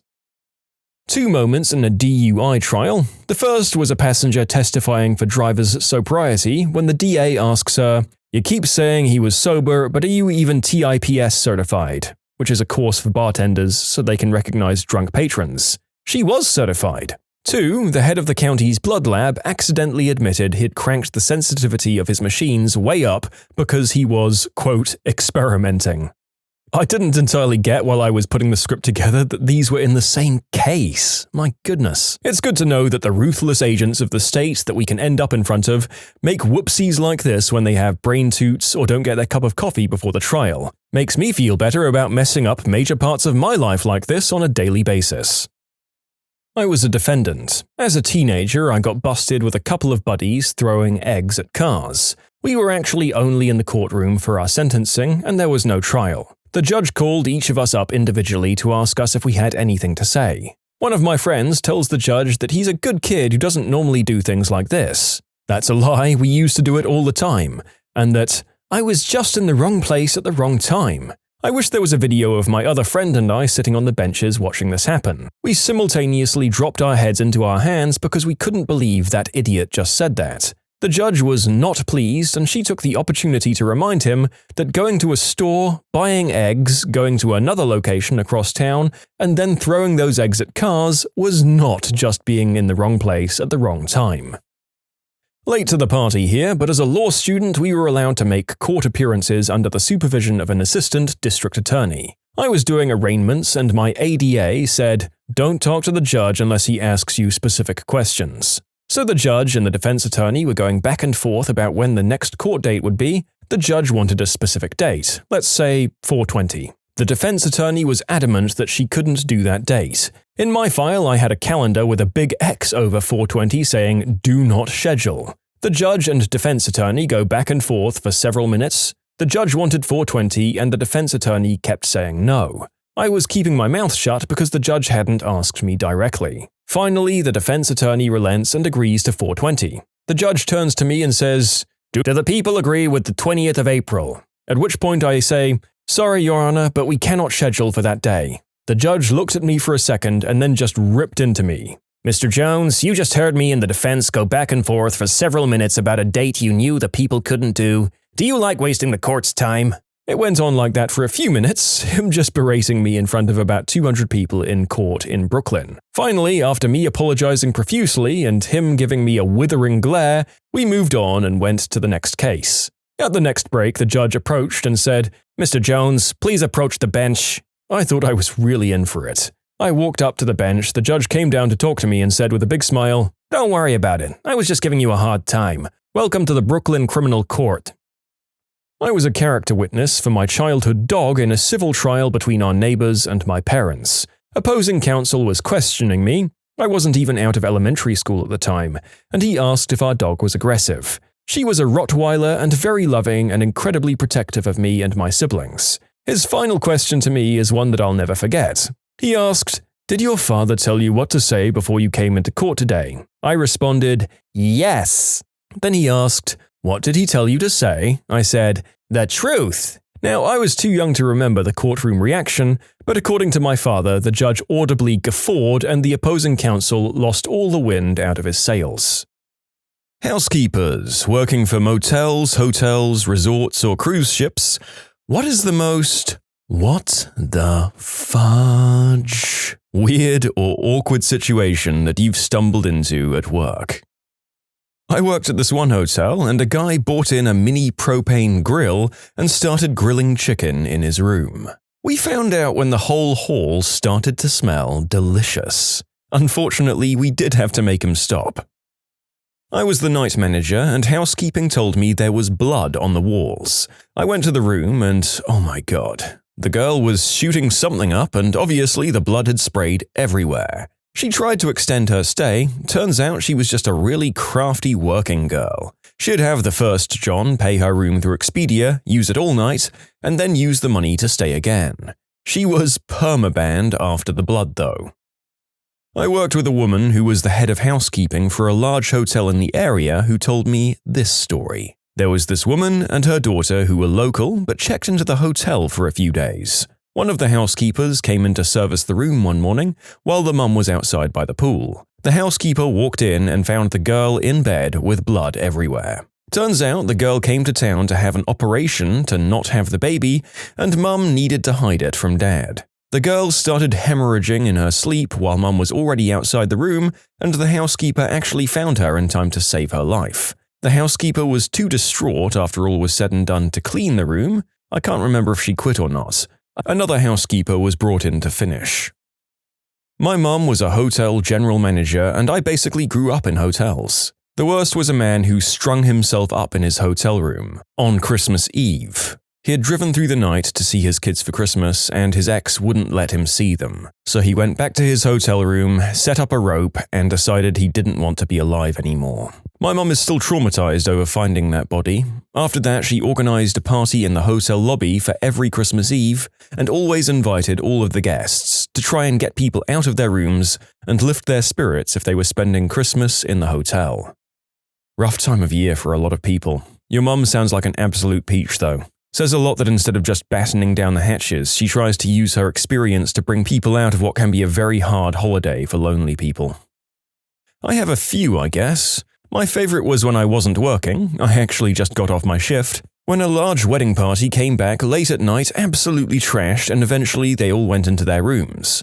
A while later, the current desk person got a call to the 4th floor immediately. Turns out one woman's boyfriend locked her drunk butt out of the room, completely undressed. Not one to complain, she decided to sleep it off on the couches we put up in the elevator areas on each floor. Still undressed. My coworker went and put a blanket on her, and she woke up and said she was going to sue. She peed on the couch and then threw up on it, and eventually we got her back into her room. The next morning, she was so embarrassed she ran past the front desk to leave. We had an undressed drunk guy in the hall a couple of months ago. Couldn't find his room, so he was knocking on doors, waking up random guests, thinking their rooms were his. Completely shameless though. Checked out in the morning at the front desk, acting like nothing had happened. He was a business traveler too. The housekeeping staff at the hotel I used to work at would put all the adult toys they found in a box. It was a tradition to wrap the box and give it to our female boss at the Christmas party. People leave behind their bedroom equipment? That stuff's not cheap. Yeah, some people leave behind some very expensive toys, but when it comes to that, they usually come and get them. I once witnessed a woman blaming the reception staff for her husband catching a taxi to the airport without her. I have no idea if they'd been arguing. It's not the place of staff to pry.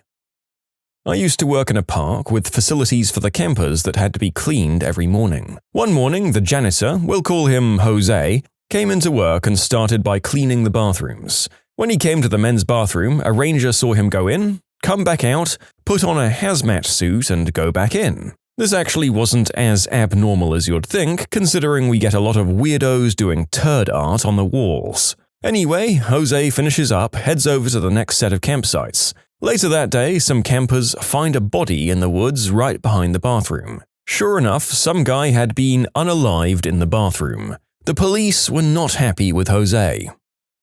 Former hotel worker here, please check under your mattress if you stay in a hotel, because the odds are the housekeepers aren't bothering to lift up the mattress like they should. After you've lifted said mattress, go ahead and enjoy the copious amounts of adult magazines that are left there for you. Seriously, people leave adult magazines and DVDs under those mattresses all the time. Quite often it's a regular guest who requests the same room and it's just their stash because they know the small Nepalese housekeeper won't lift the mattress even a little bit.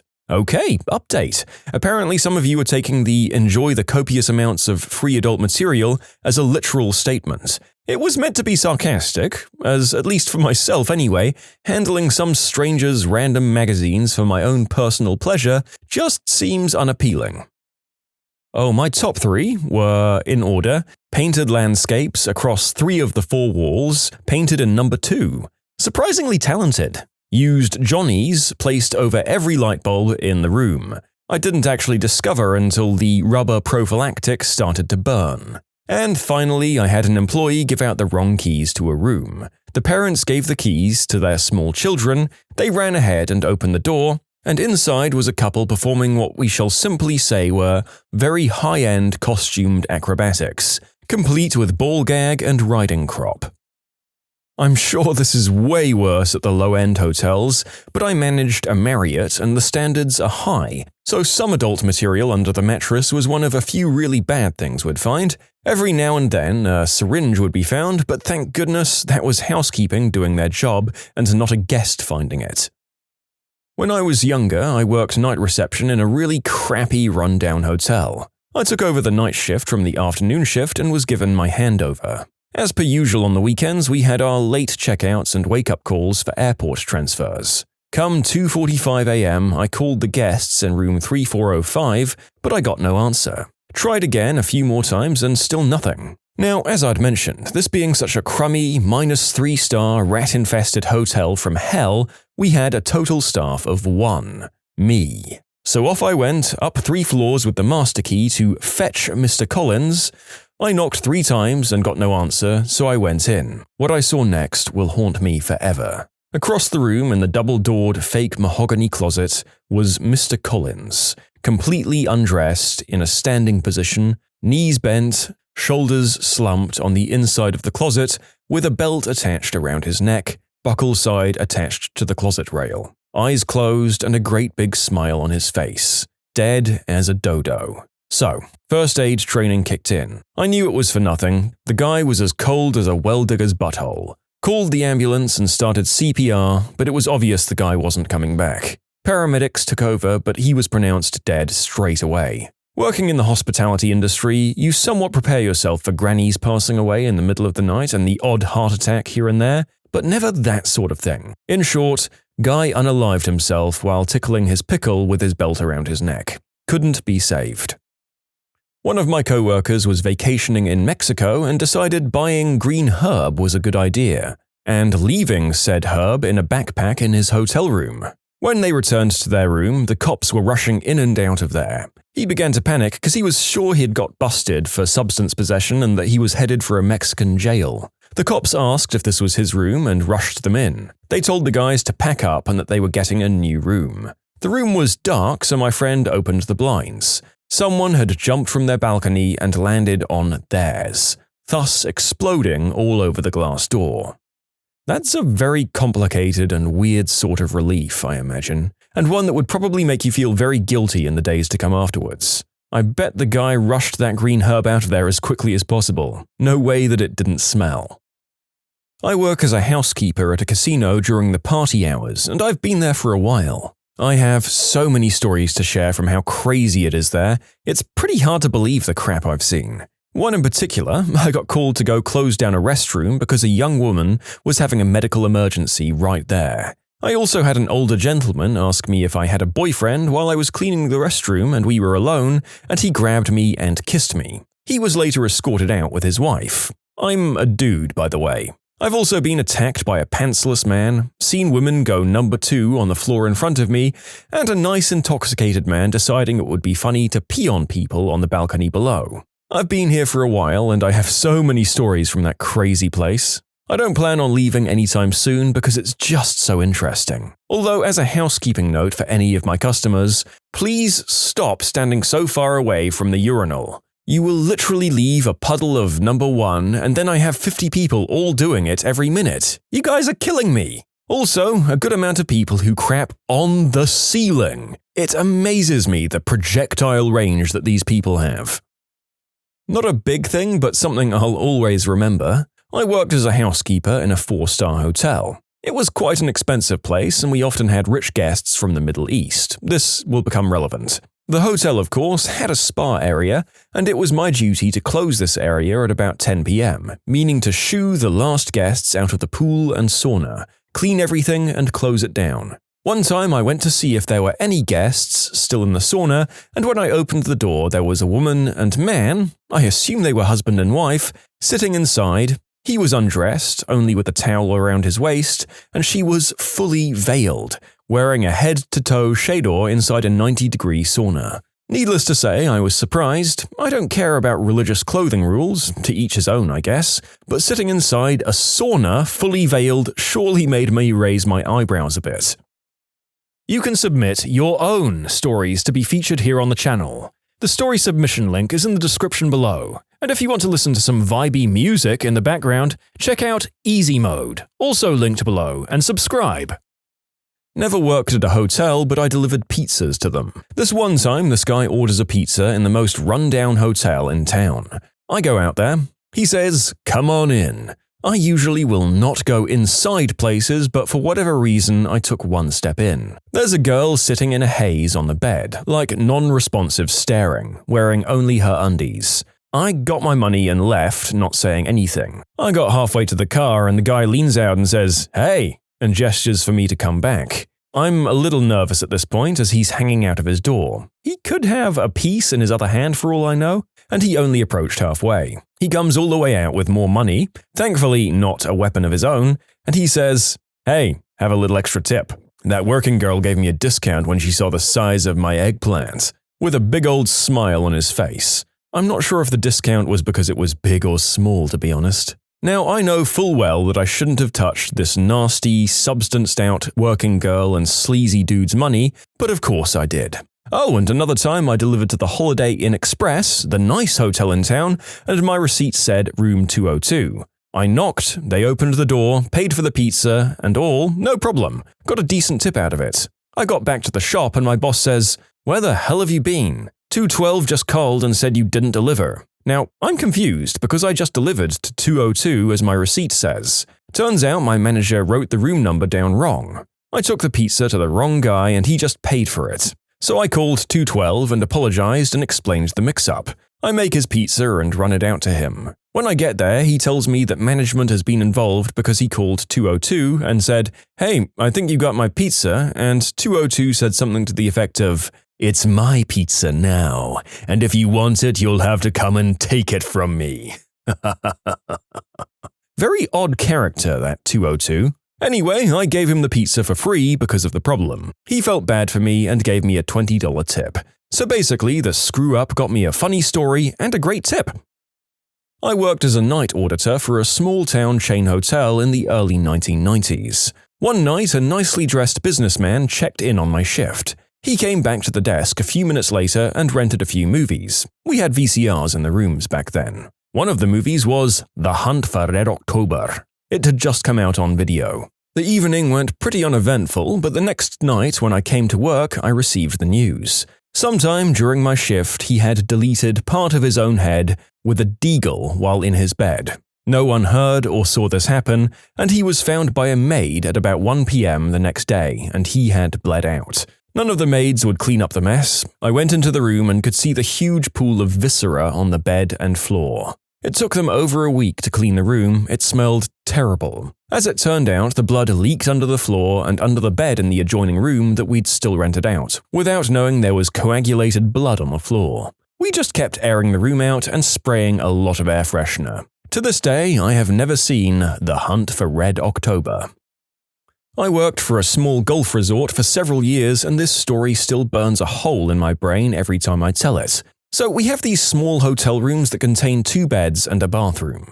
I serviced, like fresh towels and stuff, for 3 days and everything was normal. On checkout day, 6 men checked out. I saw them meet up with their wives and girlfriends who weren't staying with them at the front desk as I was clocking in. I walked into the unit after they'd left and there was doo-doo and blood smeared everywhere. The walls, the sheets, the shower, and even the TV. There were about 20 rubbers laying out on the heater attached to the wall. As I was removing the sheets to throw them away, 2 butt toys with rubbers still on them flopped out onto the floor and one started vibrating. It had to be the most disturbing mess I had to clean up.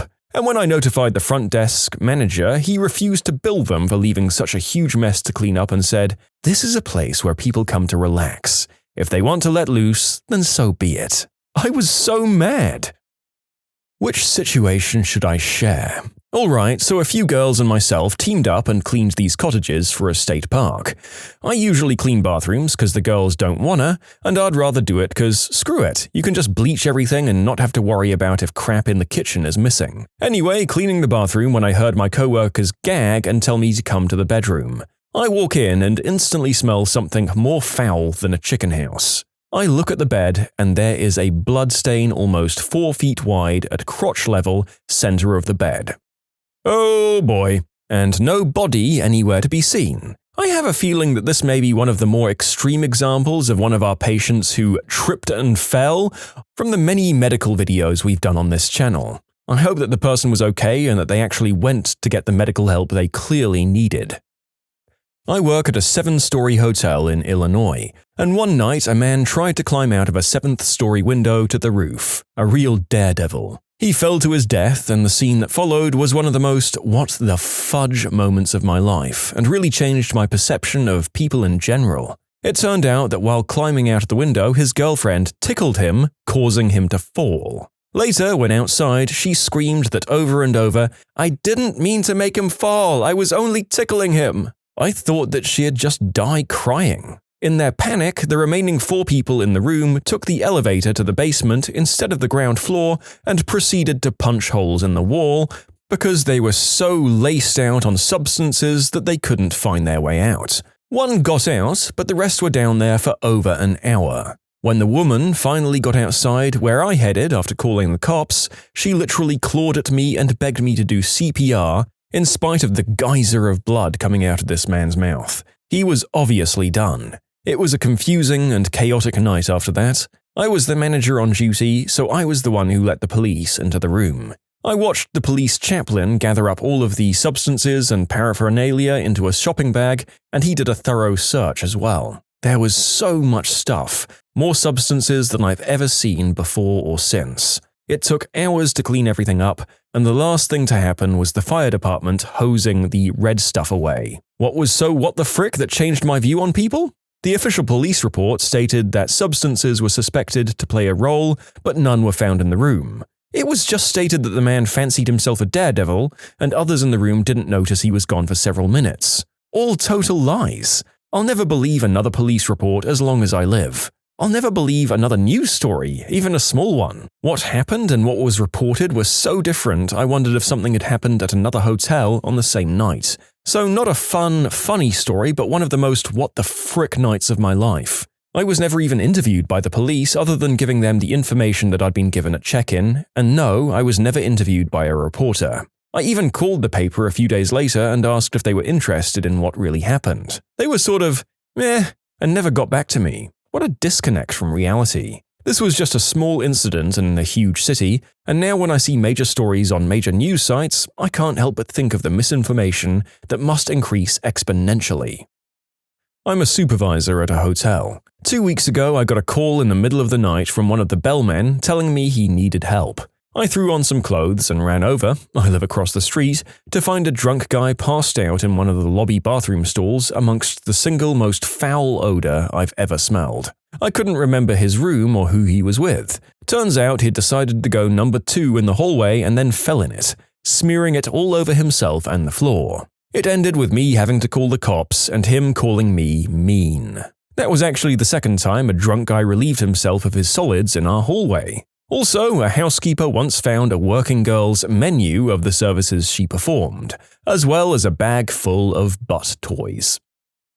There's an Indian casino near me that was originally a casino. They then built a hotel. As a soft opening, they invited tribe members and their families to stay for the weekend, just to work out any problems before they opened to the public. As it turns out, they had to re-renovate an entire floor of the hotel because they found that 15 out of the 23 rooms in one of the floors turned into a makeshift crystal lab over these 2 days. All the people that stayed in these rooms were family members of the people that worked at the casino, and it was swept under the rug and nothing ever came of it. I did maintenance for a hotel for a few months. The owner and his wife were both involved in the business. I walked into a room where the curtain rod was torn down. In there was the owner and our 18-year-old front desk worker. He gave me $2,000 in cash to not tell his wife. My brother worked in a bigger hotel in the center of Amsterdam. He was a minibar filler for the rooms, so they normally knock about 3 times before going in. He had one room, no answer, so he went inside to start filling up the minibar. As he goes in, he sees a small black case in the middle of the room. A second later, a skinny, undressed guy pops up from behind the wall, holding an adult toy and stuffing euros into my brother's hand. At this point, my brother sees the money and plays along for the moment. The guy opens the briefcase and pulls out a gigantic toy from it and starts inserting this massive thing into his now pulsing behind.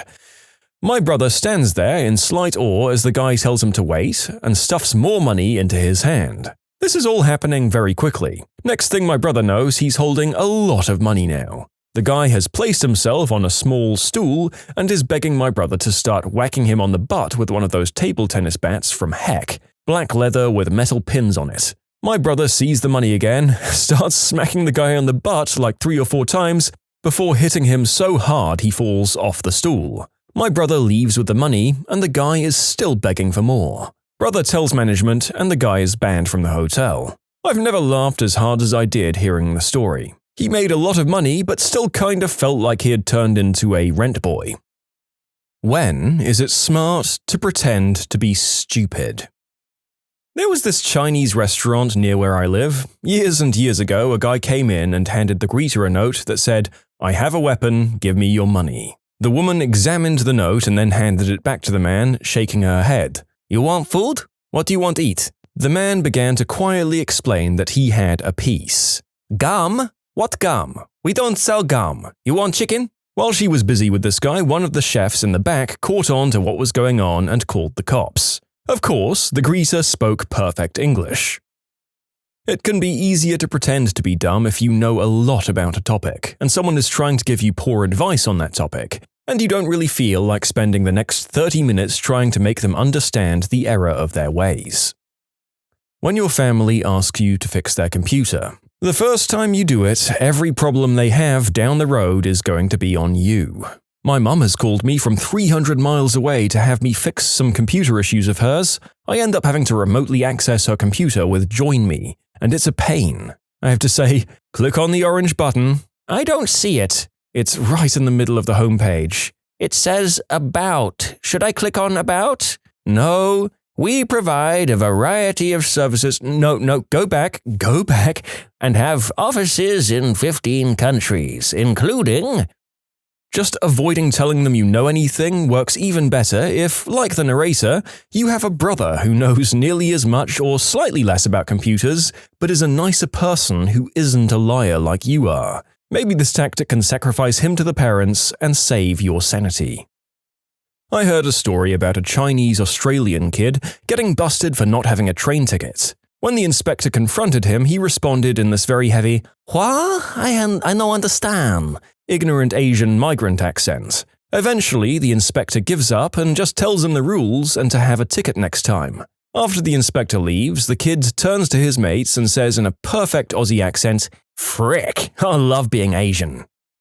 My father had this habit that my mother has constantly reminded me of since he died. No matter how well-versed he was on a subject, he always let the other person do the talking first, then would ask them questions. Not only was he able to learn more, but it naturally made him entertain opinions contrary to his own, making him a much more open and humble person. If the person didn't know what they were talking about, the discussion didn't descend into an argument, they'd just slowly realize they were talking to someone much more informed, based solely on the questions he was asking, which in turn made them a lot more open to receiving an alternate opinion as well.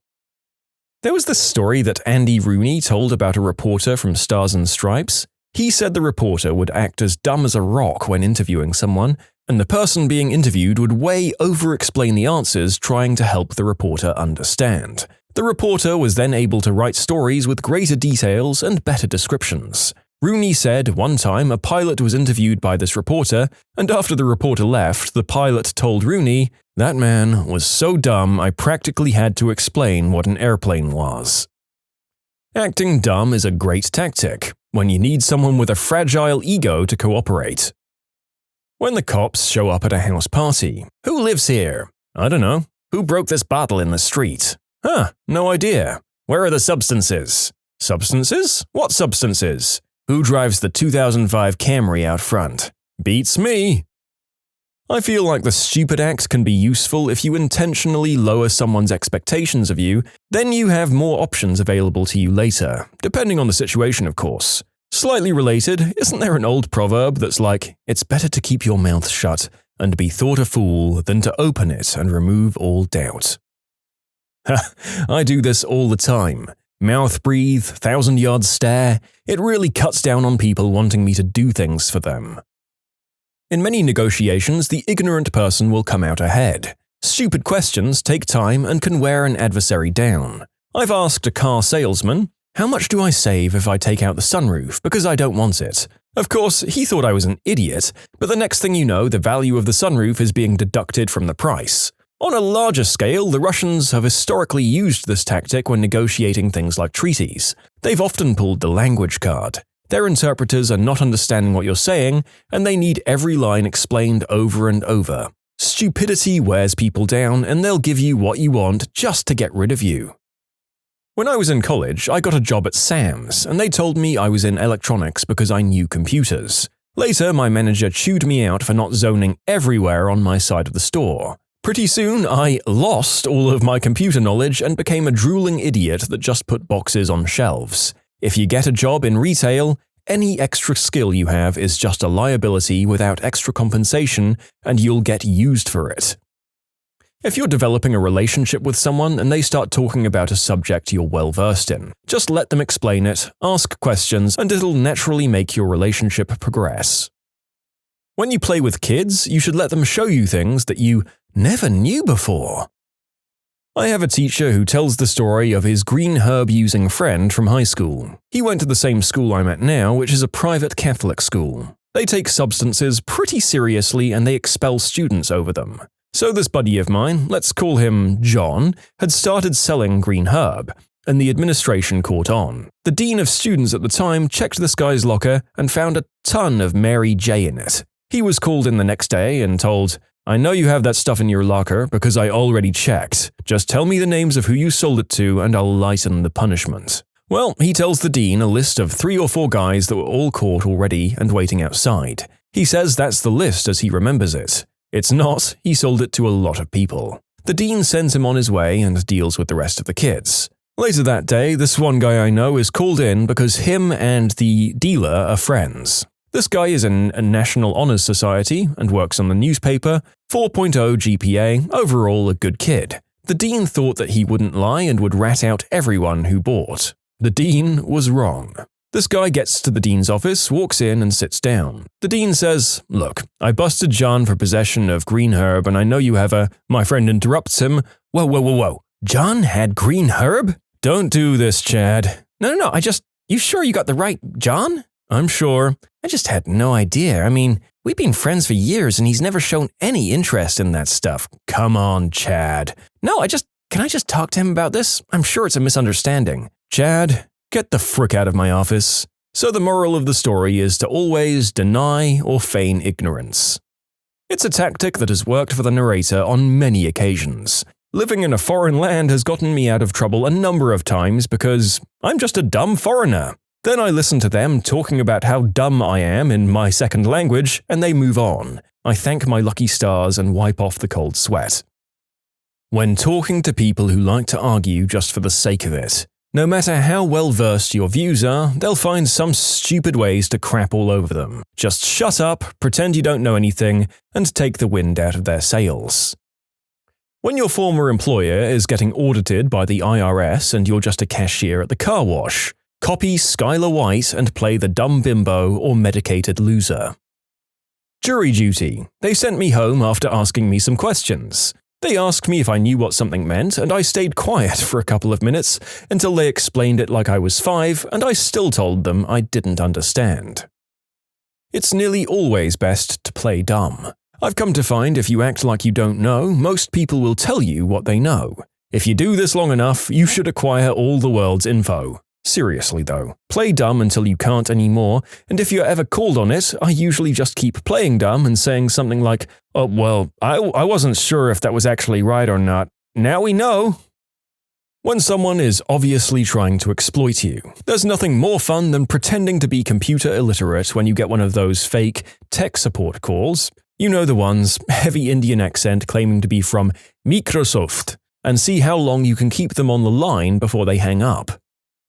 1975 Cambodia. They executed anyone seen as being too intelligent. Anything IT related unless it's your job. I was the unofficial IT for my department until a woman brought in her laptop from home and left it on my desk to fix. I told her that was very inappropriate and that I can't take the liability of fixing her home computer. She slammed the door and cursed me out, and it was the only time I've yelled at a coworker, "You will never slam a door on me again." She said, "Get the frick back to your office and sit down. You will never curse at me again, and by God you'd better start acting your age at work, or at least act my age," I said as a 27-year-old reading the riot act to this 55-year-old woman. Our boss apologized on her behalf, but the woman didn't get reprimanded at all, and eventually I left for another project. Now I just pretend to be dumb.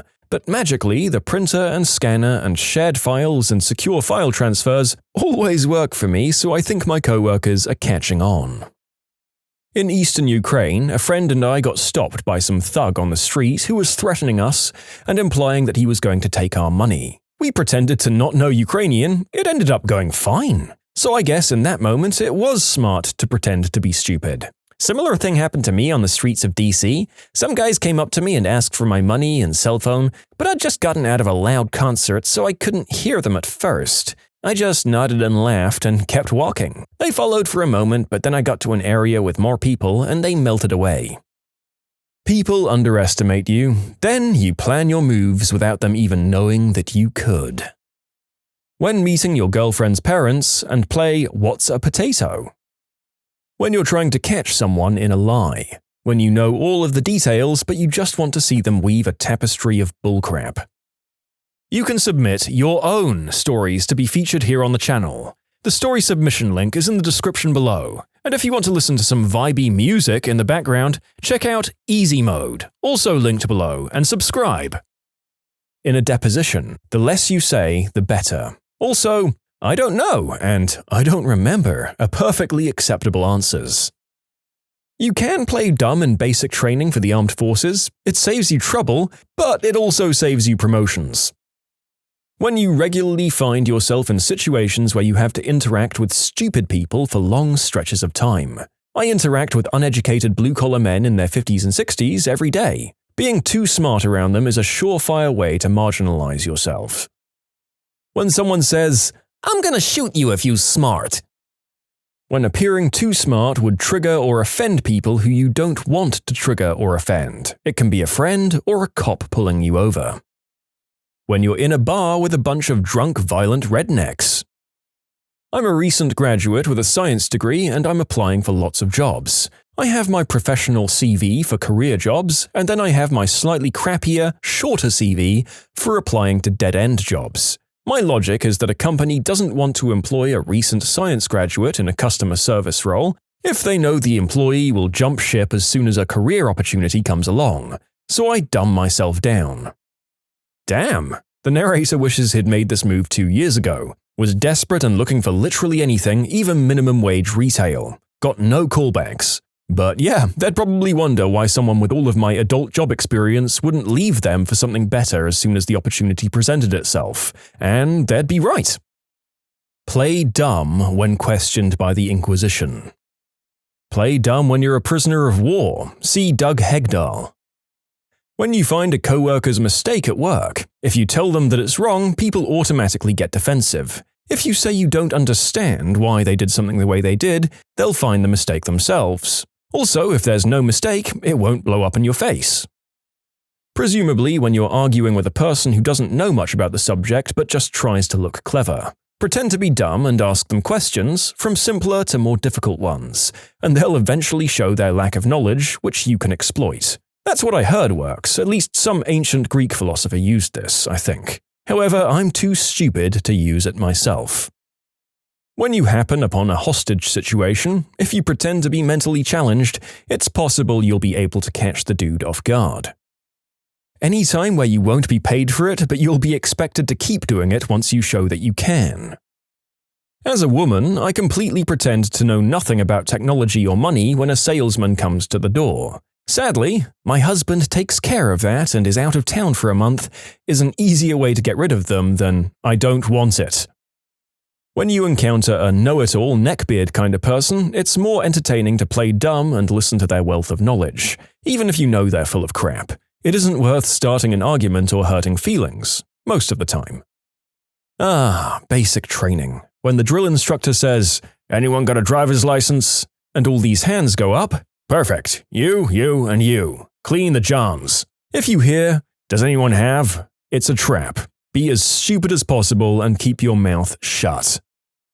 Maybe not stupid, but ignorant. When my mum or fiancé shows me some video or asks me about something I've seen or already read about, it's usually better just to play along.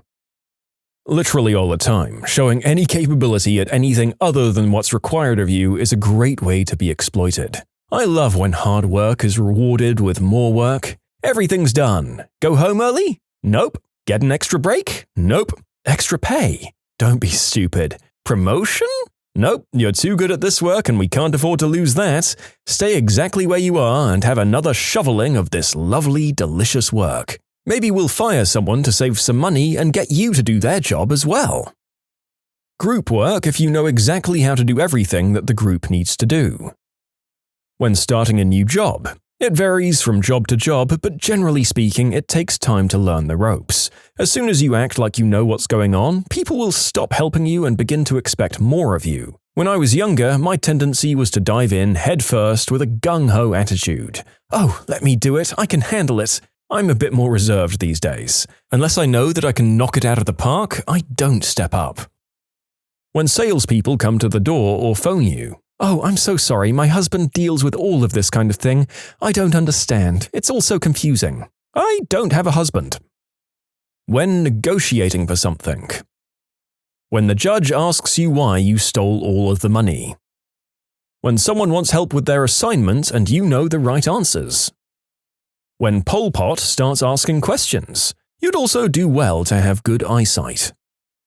If you pretend to be an idiot or ignorant, you can sometimes change the direction of the situation. For example, if a guy tells you to give him your money, say, "Sure." Take out your wallet, hand him a few bucks, and tell him "God bless," and then just walk away.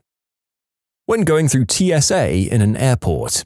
I'm autistic, though obviously high-functioning enough to be on the internet and to fly in an aircraft by myself, but airports in general make the autism a lot worse, and render me non-verbal, so I have to type everything on a phone and show it to people. I can't begin to tell you how many times I've just been waved through the TSA line without anything, and then given a direct ride to my gate or something like that. I guess it's not completely pretending because it is true to a point, but typing out, "I have autism, please be patient" on a phone and sticking it in a TSA agent's face seems to translate to, "I'm mentally challenged and no possible threat. Let me pass without any security measures." So the narrator was of two minds about putting this piece of advice on the internet, but it is interesting and it does pertain to the topic, so any potential villains, please don't do this. Thank you. When you're a woman and a guy likes you and is going to buy you something. All the time, to be honest. Any hearsay or opinions or money matters between multiple family members. Play dumb and walk away. In prison or among criminals, not a good idea to stand out being seen as overly intellectual. When you want someone to think they're smarter than you. I shamelessly played dumb as a white girl who found myself in a redneck bar. When the locals started getting rowdy and saying stupid crap, I got the frick out as quickly, gracefully, and low-key as I could before I outed myself as having a brain. When some wise guy from Jersey asks you what you saw as he lets you out of the trunk. George W. Bush did it for 8 years and became president off that facade. Pretty darn smart of him because it worked. People think he's legitimately stupid. When your country's despot leader is hunting down intellectuals. When you work for a government entity, being proactive here just gets you in trouble. Whenever traveling overseas and you get into trouble. As an American, I often played the "I'm an ignorant American, I didn't know I needed a ticket to ride the train." I got out of so many fines this way. Don't judge me, I was in school and I had very little money. When third world police are trying to shake you down for no reason. When you got caught doing something you're not supposed to, it's easier to say, "Sorry, I didn't know," than "I knew it was wrong, but I did it anyway." When smart people are getting purged. I act stupid by default. No point in showing your cards, right? People expect less of you. They aren't intimidated by you and therefore they can feel more open with you. At a poker table, I sat down being the only female in the room and pretended not to know a few things. It was digital poker where you play and bet against others, but the dealer is just the computer. Asked, "How do I see my cards?" You had to cup your hands over them on the table, and had trouble setting up the login. Everyone saw me as easy prey. I made $550 that day. Your first day in prison. Mouth shut, ears, eyes wide open. It's almost always smart to pretend to be stupid. Smart people are almost universally detested. If you really are smart, you don't want to let the other monkeys catch wind of it until you have an escape plan. When a cute girl asks about your educational background.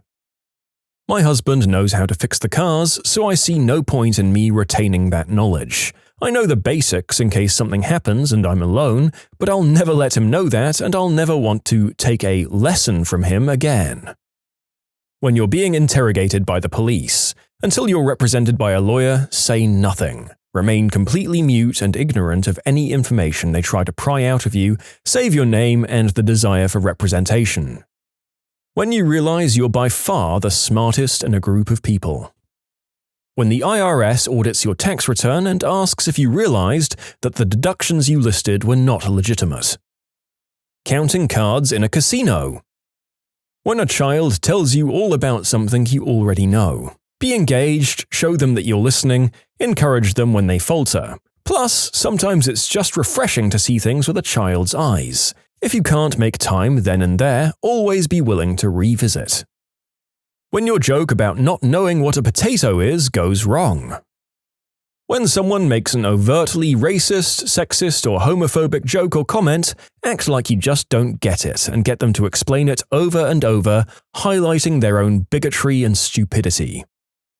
When you're locked in a room with 5 other people and the last one alive that solves a puzzle gets to go free. You want everyone to want you to be the last one they have to go up against to live. What's the most stupid rule you've been expected to abide by?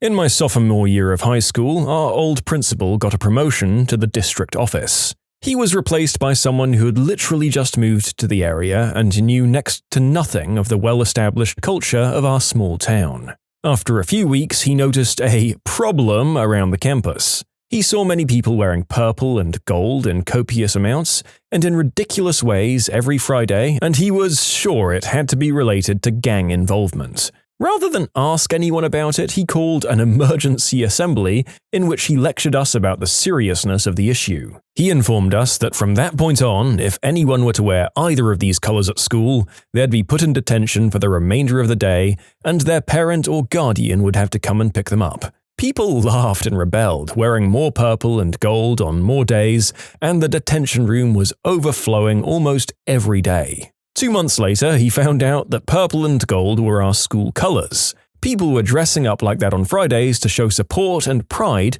for whatever sports team had a game that day, as was the tradition of our town for the past 60 years. To show how stupid he felt, he called another emergency assembly to apologize, to which he wore a purple and gold clown suit and a dunce cap.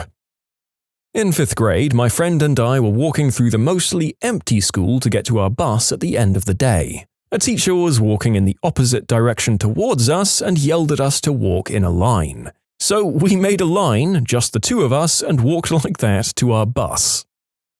I went to a semi-boarding high school, about 10% of the students boarded, and new dorms were constructed while I was there. We had a big meeting and the principal said, "No mixed dorm rooms, we don't want anyone doing the deed." That's a bit paraphrased. One of the students stood up and said, "What about the gay kids? They get to do it." So for about a month, the rule was no students of the opposite or same gender in your dorm room with the exception of your roommates.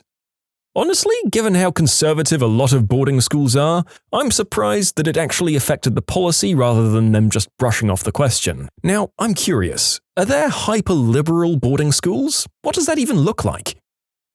I'm an EMS helicopter pilot. I fly with night vision goggles.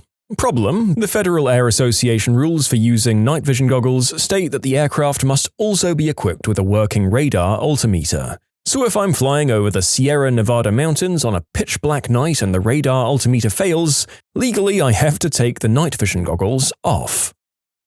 Elementary school in Canada. We were not allowed to form circles. During recess and such, as you get older, you kind of get into that whole, "Oh, look at me, I'm getting older and cooler, and I just stand around and talk with people instead of messing around in the snow," kind of thing. And apparently us forming circles was a safety hazard because supervising teachers couldn't see anything going on in the middle of the circle. I mean, God forbid, what if we were making a circle inside that circle? I once took a part-time job from a temp agency at Toys R Us distribution warehouse, where my job was to cut open boxes, place them on a pallet and put the pallet in the bottom of the stacks, which are large shelves. We were all just extra people they needed for the extra Christmas workload. I met all kinds of interesting people, including an elderly husband and wife who were farmers trying to make ends meet. Well, anyways, the one person in charge of us was an absolute C-word. She was a permanent Toys R Us employee. We were treated like crap. Oftentimes we didn't have any boxes to cut open and were made to stand still at our tables. Large but low tables with 4 people to stand around. When standing here, we had to do nothing. If we moved around, or heaven forbid if we sat down on the table, we were screamed at. I guess they thought if we were going to be paid for doing nothing that we should suffer for it, like standing in one spot for up to 4 hours straight, which would absolutely kill my back. I've run into a lot of jobs where the rules seem to be just made to punish employees, oftentimes because of what some bad employee did in the past, and now all future employees have to pay for it. I worked at a Toys R Us store for Christmas as extra help, stacking the empty shelves overnight. We had a rule that if there was nothing to do, you'd go to the warehouse in the back and drive around like a maniac in those little electric toy cars. I don't think this was official policy, though. At a previous job, I was instructed not to keep any document or email for longer than 6 months, and that my computer would be audited to ensure compliance. This included program source code. I was a programmer. Giving up my nail clippers at airport security. I fly the planes. I assume that it's preventing the highly plausible scenario in which, mid-flight with autopilot enabled, Pilot Paul nips off to the bathroom to do a quick spot of nail clipping. Meanwhile, an awful hijacker who's had the audacity to not check the "I am a hijacker" box on the security sheet sees this pedicure about to take place. As Pilot Paul is about to enter the bathroom and is at his most vulnerable, the terrorist leaps from his seat and wrestles Pilot Paul to the ground, stealing the nail clippers from him. Pilot Paul struggles valiantly to try and reclaim the nail clippers, but, as is taught in all good self-defense schools, when your opponent is armed, it's best to simply run away. Pilot Paul is fatally clipped in the jugular and dies a heroic death on the airplane floor. The hijacker fights his way up to the cockpit and swiftly unlocks the door with the pointy bit used to get dirt from the right corner of the nail there. He overpowers the co-pilot easily with the unfoldable nail file and switches the seatbelt light on. The passengers and crew take their seats and belt up. The hijacker is now in total control. I'm a system admin for a company that had a proposal to do some work for a large bank. They told us we needed to comply with their security procedures for data storage and mentioned the name of the document in an email. When we asked for a copy of the document so we could make sure we were compliant, we were told that we couldn't see it as it was an internal bank document and not allowed to be transmitted outside their network. In short, was told to comply with the security document we weren't allowed to see.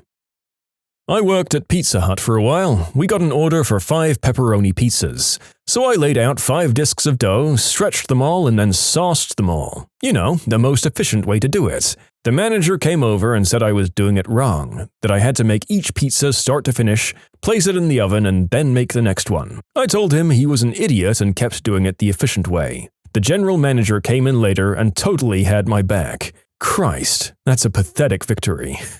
I have a similar Papa John's story. I had a manager who'd flip his crap if you lined up open boxes on the cutting table in preparation to put the pizzas in them as they were coming out of the oven. Long story short, one day we were slammed and he was chilling in his office, which had a window that could see the pizza cutting table. He was doing nothing, as usual, so I lined up about 4 to 5 boxes and he came flying out of the office and berating me. We exchange words and both end up in the owner's office where we explain our story and I'm visibly upset. I don't take getting yelled at by authority too well. The owner looks him dead square in the eye and says, "If she quits, you're fired." The manager left me the heck alone and let me do my job after that. I worked in daycare. We had classroom ratios. Say, 1 teacher must be in the room for every 5 children there. My new boss wanted us to call her when we needed to go to the bathroom and wait for her to come over and cover us for the time it took us to go pee. Okay, so this doesn't sound so bad, except we'd call her and she'd tell us to hold it, or she'd say that she was busy with something and she'd be there in a second. Then a half hour later, when we were slinking down the hall to the bathroom, she'd yell at us for being in the hall. She also wrote me up for being too loud. In daycare, I was singing songs to infants during circle time and they were all sitting quietly and clapping. She was crazy. Didn't happen to me personally, but my sister is severely mentally and physically handicapped, wheelchair-bound and frequently has health issues or doctor's appointments, which inevitably lead to many missed classes. Despite this, we've gotten countless phone calls and messages on the machine informing us that my sister has earned an in-school suspension for her missed classes. Seems like a great way to get your school sued, or at least in the newspaper, and not for any good reason. My lord, what a merciless bunch of disillusioned teachers must have been in charge there.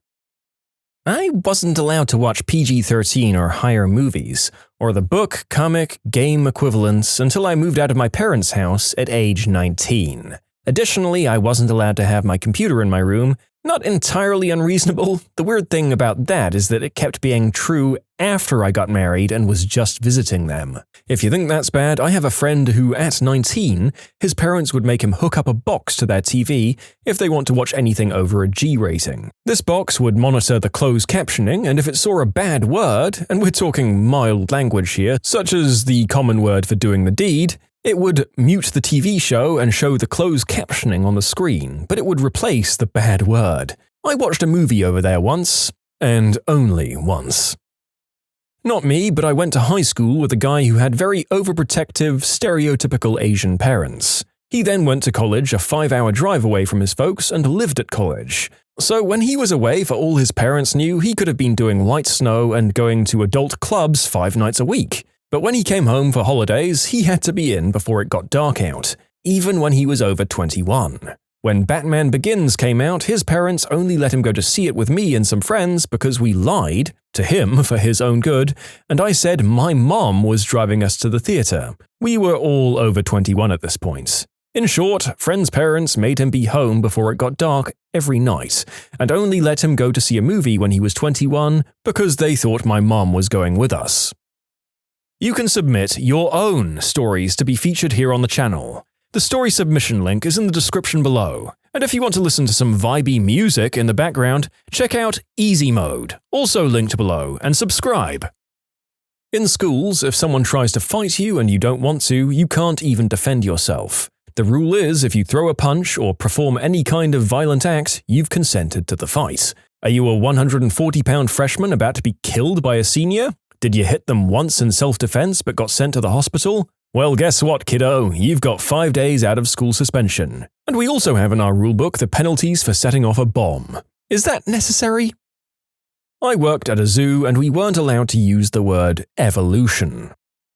In high school, I left campus after class and got some ice cream. I came back 20 minutes later to meet with my teacher for help on calculus. When I walked into campus, I was stopped by one of the ladies on yard duty who informed me that I'm not allowed to come back on campus after leaving. I explained to her that I was coming back for tutoring, but she didn't care. Long story short, she took me to the admin office and turned me in. They gave her weird looks and told her what I was doing was completely fine.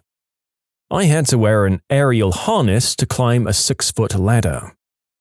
When I was in primary school, about 7 or so, I remember that we weren't permitted to eat Mother Nature lunch bars because they promoted paganism. I ate them every day. Back in high school, our then Dean of Students, a woman who literally carried around a ruler to see if girls' skirts were too short, tried to bring about a rule where girls had to have sleeved dresses at school dances. That rule didn't last long, as in before the next school dance. One of the female teachers, a 35-year-old, told her that after spending the weekend going to different stores, there was not a single sleeved dress that either she or a 16-year-old would want to buy. Half the school would have been in detention if they hadn't taken out that rule. As a guy, I would have deeply considered purchasing and wearing a sleeveless dress to the dance, before chickening out and not going at all. The company I used to work at told us that our emails didn't work externally, and that we could only email each other. It was total rubbish and everyone knew it. We could email our friends and families at any time, but we had to pretend like nobody actually knew. That's 200 people in the office hiding a secret because the IT guys weren't actually IT guys and had no idea how to set up an internal messaging system. Oh, those IT guys knew. They also thought it was a dumb rule and just let email through rather than block it and have to listen to people complain.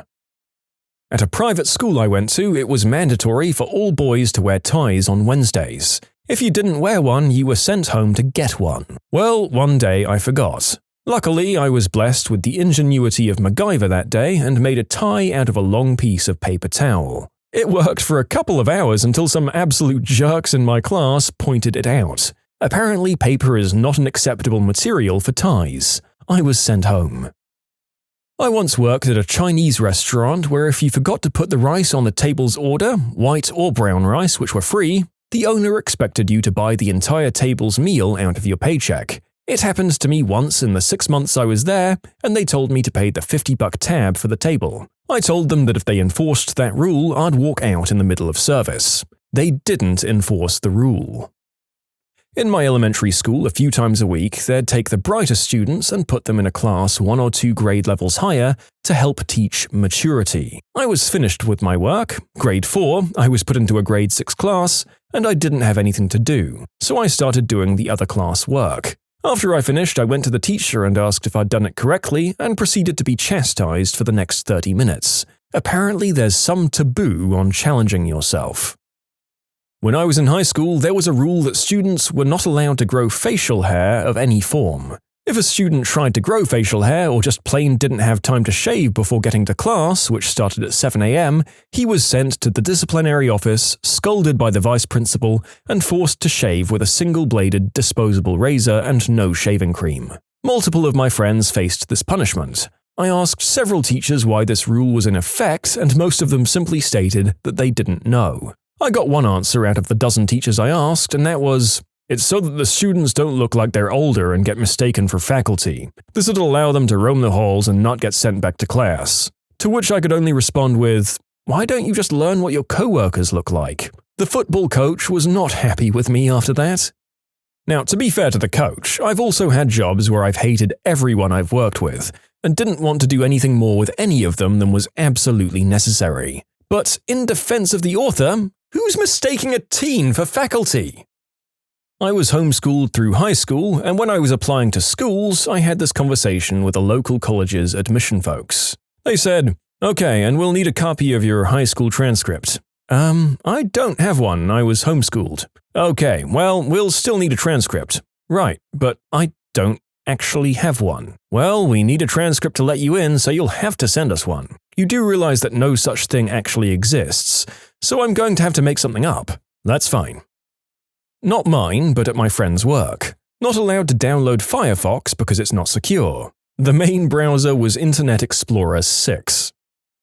To show school support when the school song was played, students would link arms and sway side to side. We got a new principal who immediately banned swaying due to its, quote, suggestive nature. Any student caught swaying will be suspended. And we were. This was 1972. He was fired in 1973. In 2002, my oldest child had this weird substitute teacher in one of her high school classes. She commented about strange rules and his bad attitude. When she said his name, all I could do was laugh. It was my old principal. We weren't allowed to talk at lunch in the cafeteria, grades 6 through 8. Years 7 through 11 in the academy I go to, we have to wear these thick black blazers year-round and you're not allowed to take them off for any reason except science experiments and art. In 2009, there was a mini heat wave when we still weren't allowed to take off our blazers. Many detentions were given that week for taking off the blazers so we wouldn't get too hot. Oh boy, I sympathize. My last job required me to wear slacks, a thick cotton dress shirt, company provided, and a tie. You had to wear this every shift, even if it was 100 degrees outside and you were unloading the truck. Even sweating your butt off in the heat wasn't nearly as bad as getting drenched unloading trucks in the rain. Uniforms are supposed to make everyone look neat and tidy. No one looks neat and tidy dripping wet from sweat or drenched in rain. People who swear by dress codes should be forced to sit in a sauna wearing all that heavy clothing. A friend of mine said he had to deal with crap like this until one day when a coworker keeled over from heat exhaustion and turned around and sued the place for endangering his life. After that, if the news said it was going to be really hot out, they could dress down for the day. Sad that it took that for them to change, though. No Linux in high school because it was classified as a hacking tool.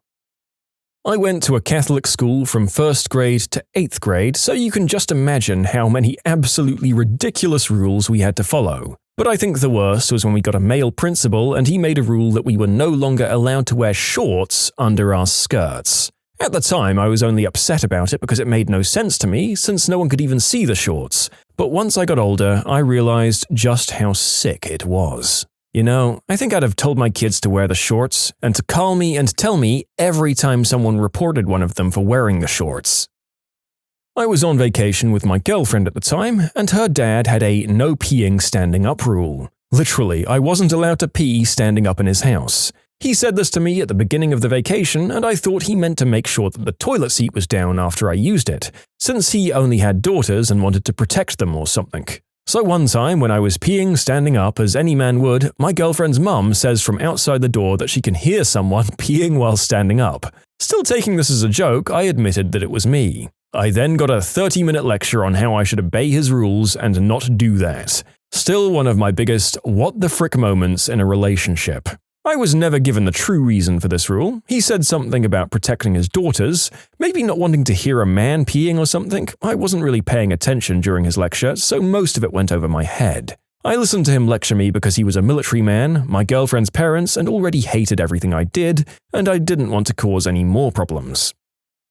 Don't smoke green herb, the federal government. It's okay, you can smoke here, California. At my high school, when someone was late, they'd just have the teacher mark tardy on their computer. Most students were never more than a minute late. They just couldn't get to class fast enough and would walk in 30 seconds late or so. Our principal had the brilliant idea of instead having a tardy table all the way across the school where students would go, line up, and register as being tardy. If you were late at the class, the teacher would send you to the tardy table instead of just marking you late themselves. Instead of having a teacher mark the 1 or 2 people who showed up tardy to their class, you had late students from all classes lining up to register as tardy with only one person to process them at said table. The result was students ending up 15 to 30 minutes late to class because they were waiting in line to register. Parents weren't pleased, but the principal insisted that it would reduce the number of students who were late overall. I'm not sure if they kept it or not. The tardy table was started just a few months before I quit school. Public schools always have the dumbest rules though. If you make the shape of a pistol with your index finger and thumb, it's 0 tolerance. You bully the gay kid and it's meh, whatever. My high school's cafeteria was way too small to legally hold all of the students for fire code reasons. For this reason, I'd eat lunch in the band room. My senior year, they cracked down on this. The principal called an assembly and announced that all students would be required to spend the lunch period in the cafeteria. At this point, I stood up and said, "Do you realize that that would require exceeding the legal capacity of the cafeteria, breaking the law, and putting student safety at risk?" The principal responded with, "Well, sometimes you have to make do with what you have." What's life like as a teen parent? I'm 35 and have a 16 and 14-year-old. They're pretty good kids overall. I mean, they're rotten teenagers, but that's to be expected. It's pretty cool that I can still do stuff with them and not seem so out of place. We are, however, the youngest parents at our school, which is kind of odd for both us and the kids sometimes. So my mum had me when she was 18. I'm now 18 and she's 36. She looks like she hasn't aged in 10 years and everyone thinks we're sisters. My dad, on the other hand, looks like he could either be my dad or, when we go out drinking, possibly my sugar daddy. We go to bars sometimes and I never get carded. I find it very easy to empathize with the things my kid is going through because high school wasn't that long ago for me, and I can remember very clearly what it was like. Also, having seen me struggle through my 20s as a young mum has definitely set her on a different path. She's a women's shelter volunteer, an honor roll student, and has plans to go into law enforcement. My mum is 35 and I'm 19. She's definitely more in the know than my friends' parents when it comes to pop culture, and sometimes I feel like she's more wild than I am because she never had a chance to get it out of her system when she was my age. Based on what she's told me, having a child saved her future, and we're really close. Move ahead a generation. When I graduated high school, my parents were in their early to mid-30s. My dad was 16 when I was born. To me, a stupid 17-year-old, I thought my parents were old people. I was 34 when my first child was born. I can't wrap my head around that stuff. It's definitely fun to go somewhere with your kid once they've grown up and watch as our weird society thinks you're a couple. I know a very attractive young woman in her early 20s. I mean, she's so pretty that she turns heads wherever she goes. She's even done some modeling work. Anyway, she's told me that whenever she's out in public with her dad, they get dirty looks from middle-aged women who think that she's her dad's trophy girlfriend and not his daughter. The middle-aged men, on the other hand, will sometimes nod in approval and give him a thumbs up. And both points of that last commenter make me sad for 2 different reasons. Be less judgmental, middle-aged ladies, and be less gross, middle-aged men. Today is actually my daughter's 20th birthday. I'm 38. It's weird for people like us because we didn't have the same life most people did. Like, from the time I was 18 years old, I had the responsibility of someone else's life. Most of my friends were out partying and being selfish, in a good way, to clarify, and living their own life, and mine was focused on providing a good life for my daughter. I knew I didn't want any more kids, and now she's an adult, it's great. I got to experience the stuff that goes along with being a parent, but I'm 38 and the hard work is done. I have lots of friends just now starting to have kids. Screw that. As others noted, it was always weird being in between. Among my peers, I was always ahead, because I was already a parent going to softball games on Sunday morning instead of nursing a hangover. Okay, sometimes it was both. But all the other parents were way older than me. Walking into my first parent-teacher conferences, I felt like I was going to get into trouble. Also, it leads to some weird situations.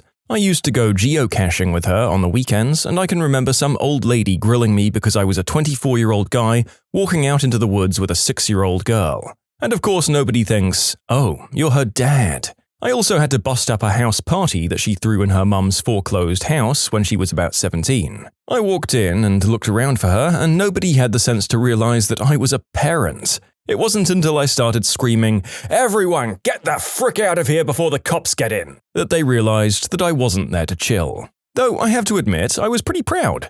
They'd blacked out all the windows so no light was coming outside, and they had a full-on DJ with a sound stack. 17-year-old me would have loved that party. I married into a pre-made family that made me a grandfather at the age of 39.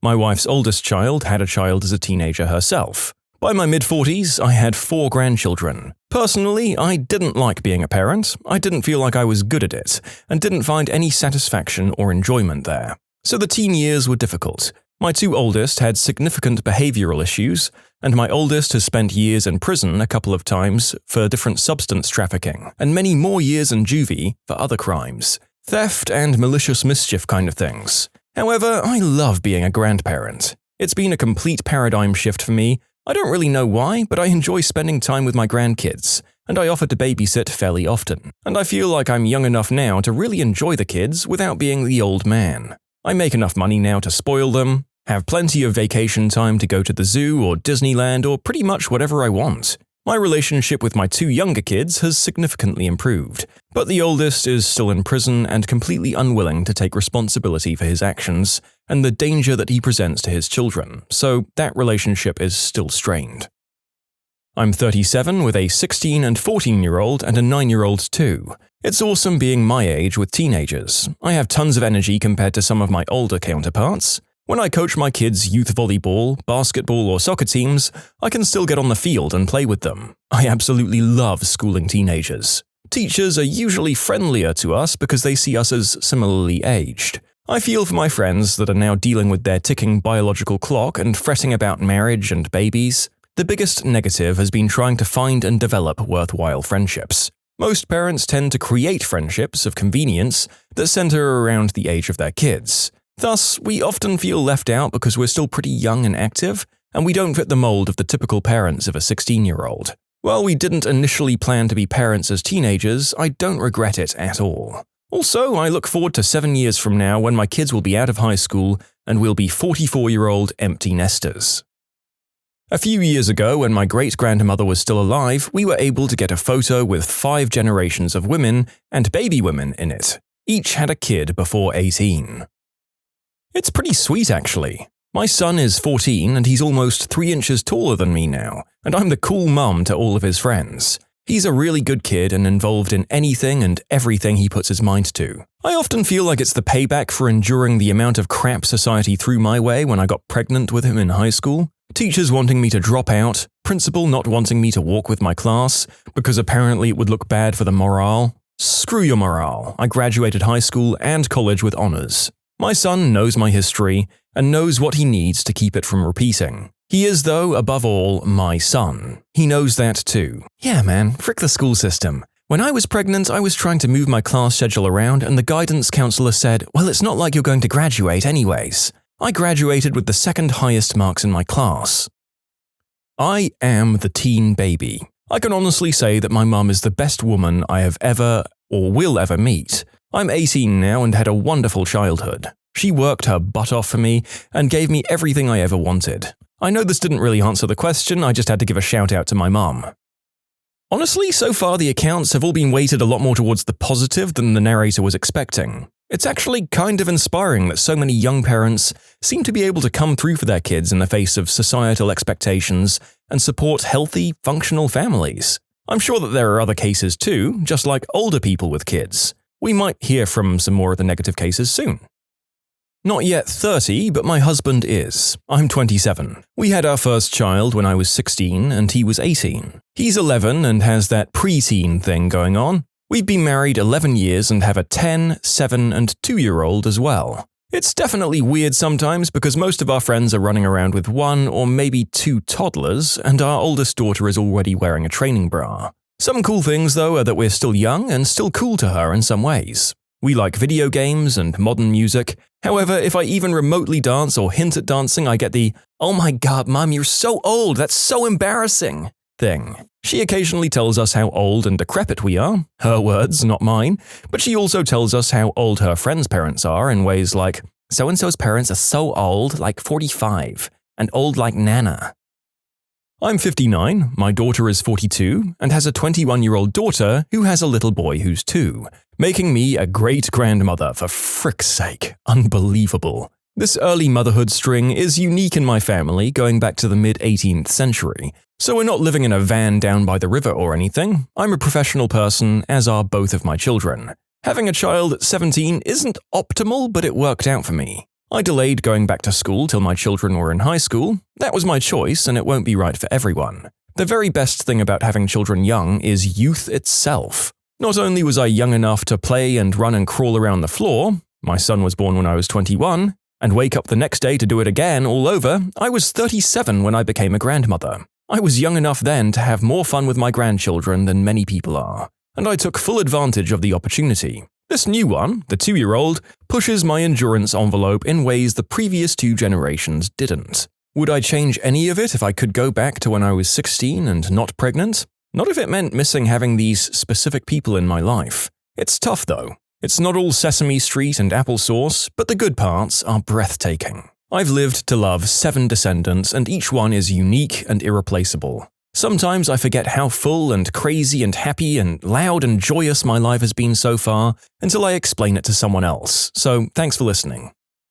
I am the product of a teenage mum. I could have gone the same way since it seemed to be a pattern on my mum's side, but given my upbringing, I knew what I didn't want. My mum and stepdad and that whole situation pretty much showed me what not to do, as it did with at least one of my 2 sisters. The jury is still out on the littlest sister. So far so good though. That said, I was still young when I had my oldest. I was almost 23. I'd married my high school sweetheart and we just felt that kids were naturally the next step. I don't really mind that I have kids a bit older than my friends' kids. My oldest will be 13 this year, and it's killing me a little each day that goes by closer to his birthday. I'll turn 36 shortly after. I'm happy for him to be more and more independent, but I'm still saddened that he'll officially be a teenager this year. You can submit your own stories to be featured here on the channel. The story submission link is in the description below, and if you want to listen to some vibey music in the background, check out easymode, also linked below, and subscribe. I was 19, my wife was 18. Kids are now 25 and 21. My son just graduated Navy Nuclear Power School, regarded as one of the most difficult curriculums in the world, and my daughter is married and not having kids. So, sitting at 44 and 42, we're empty nesters, less of our 2 crazy Frenchies. Life is good, man. I've known someone like this, and one of their friends tried for a mother-daughter menage a trois. It didn't work. While I'm sure this scenario is in plenty of adult videos, I highly doubt the actors are actually mother and daughter. So it sounds like your friend is just kind of a prevert. I got pregnant at 19 and gave birth 2 months after I turned 20. I'm 29 with a 9-year-old now. I'm the youngest mum at my kiddo's school, but it's only because it's at a beach city and it's quite pricey to live here. I'm sure if I went inland, I would meet younger parents. It's pretty awesome that when I'm 38 I'll be done raising kids, provided I don't have any more. It's nice to have a 9-year-old because I wake up most mornings with a cup of coffee that she brewed and put honey and milk in for me. We get our nails done together and she's like a little best friend. She's ridiculously well behaved and I'm just so happy that I refused to have an operation to get rid of her like at least 5 people suggested and 2 offered to pay for. Her dad owes just under 60 grand in support. He was 19 too, and he handled it badly. Anyway, it's awesome having a preteen at 29 because she's like my little buddy and she lights up my life. Not quite teens, but I took my sons, who were aged 20 and 24 at the time, on my stag do to Amsterdam where I was 41. My ex had my eldest when I was just 17. It was a group of 20 of us, including my sons, and was so much fun and totally hilarious. I will say that I thought my kids would have seen that it's not easy having kids early, and I was always open and honest to them about the things that you give up having children whilst being young yourself. My oldest son took this on board, and he's waited to start his family. But sadly, last year my 16-year-old son had a child with a girl he's no longer with. We're totally supportive, but I can't help but feeling a little sad that he sacrificed his own childhood. And it may be more difficult today, given that you need approximately 4 degrees to get any job that can support a family. But then again, maybe just like some of these stories are stories of unexpected triumph against societal expectations, maybe the Zoomers could surprise us. I wish them all the best, I really do. When I was 19, I had my son. You think you'd be generationally closer to them? There's a chasm between a 14-year-old and a 33-year-old today. I feel it's wider than between 14-year-old me and 33-year-old me, mostly due to technology. The years have not been kind, but it's sort of a blessing that I can pass as early 40s. I don't get as much stigma as I used to when he was younger, from teachers and scout leaders. I also have 2 small kids. I love them dearly, but I'll be the parent of an under 18-year-old for almost 30 years. I had my son when I was 15. He's 14 now and I'm 29. Everyone thinks we're siblings. I look younger than my age and most people think I'm between 21 and 25, so that doesn't help either. Most of his friends' parents are well into their 50s, so I don't exactly hang out with them or know them very well. I've had people question whether I'm his parent or not, mainly because I'm younger. We'll probably get confused for girlfriend and boyfriend when he's in his 20s. Both my kiddos were accidents. I love my sons nonetheless, but turning 30 this year, and if my kiddos move out when they're 18 to 20 years old, being early to mid-40s will be glorious. Do people really think that their kids will move out at 18? I'm 26 and at least half of my friends my age still live with their parents, because rent and housing prices are ridiculous. I mean, I'm a very independent person, so my parents are kind of free to do whatever they want. But I often wonder if people expecting their kids to move out at 18 and never come back are a little bit naive. Housing and student loans are not decreasing in price. Stepdad here, but my wife had her first of 2 children at 19 and is a few years older than me, so now I'm a 30-year-old with a 14-year-old boy. For some context, I've been living with them for 5 years and I've been around them most of the time for 6. It's wild. Sometimes I kick butt as a dad, and sometimes I feel like I blow it. That's probably par for the course for parenting. For what it's worth, I don't have a lot in common with my teenage son, but a little more with my stepdaughter, who's a couple of years younger. It probably helps that I've been around for half her life as well. Not that my relationship with my son is bad, but we have to compromise to hang out. I've never been a video game person, so we'll do something like play Halo together, because he likes it and I'll struggle to play, and he'll struggle with me sucking up the mission so much. I'm also not sure that at 30 I'm ready to be challenged by a teenager in the way they typically challenge you. So I try my best to be real and honest and just listen. Also, I look young as it is, so it is hard forming a relationship with the other parents. Usually I get pegged as a much older sibling. Sometimes I feel like I lost the last half of my 20s. I'd like to have traveled more, had more time to pursue hobbies, and enjoy my money when I started earning it. It feels like half of my money goes to groceries because of my teenage son. While I can provide a middle-class life for my kids at this age, my biggest regret is that I'm probably not going to be equipped to help with college a whole lot, if at all. I still won't have reached my peak earning potential. On the flip side, they'll be adults earning for themselves by the time I'm 40. I'm really excited to relax and do adult things with my kids. They're good kids, and I think and hope they'll be good adults with solid values. I think it'll be a lot of fun to do silly things and throw down a few beers. I have to be so serious with them sometimes. Meanwhile, I'm less than 10 years out of college, and I did some funny stuff in my 20s. They think I'm old, and they don't even know.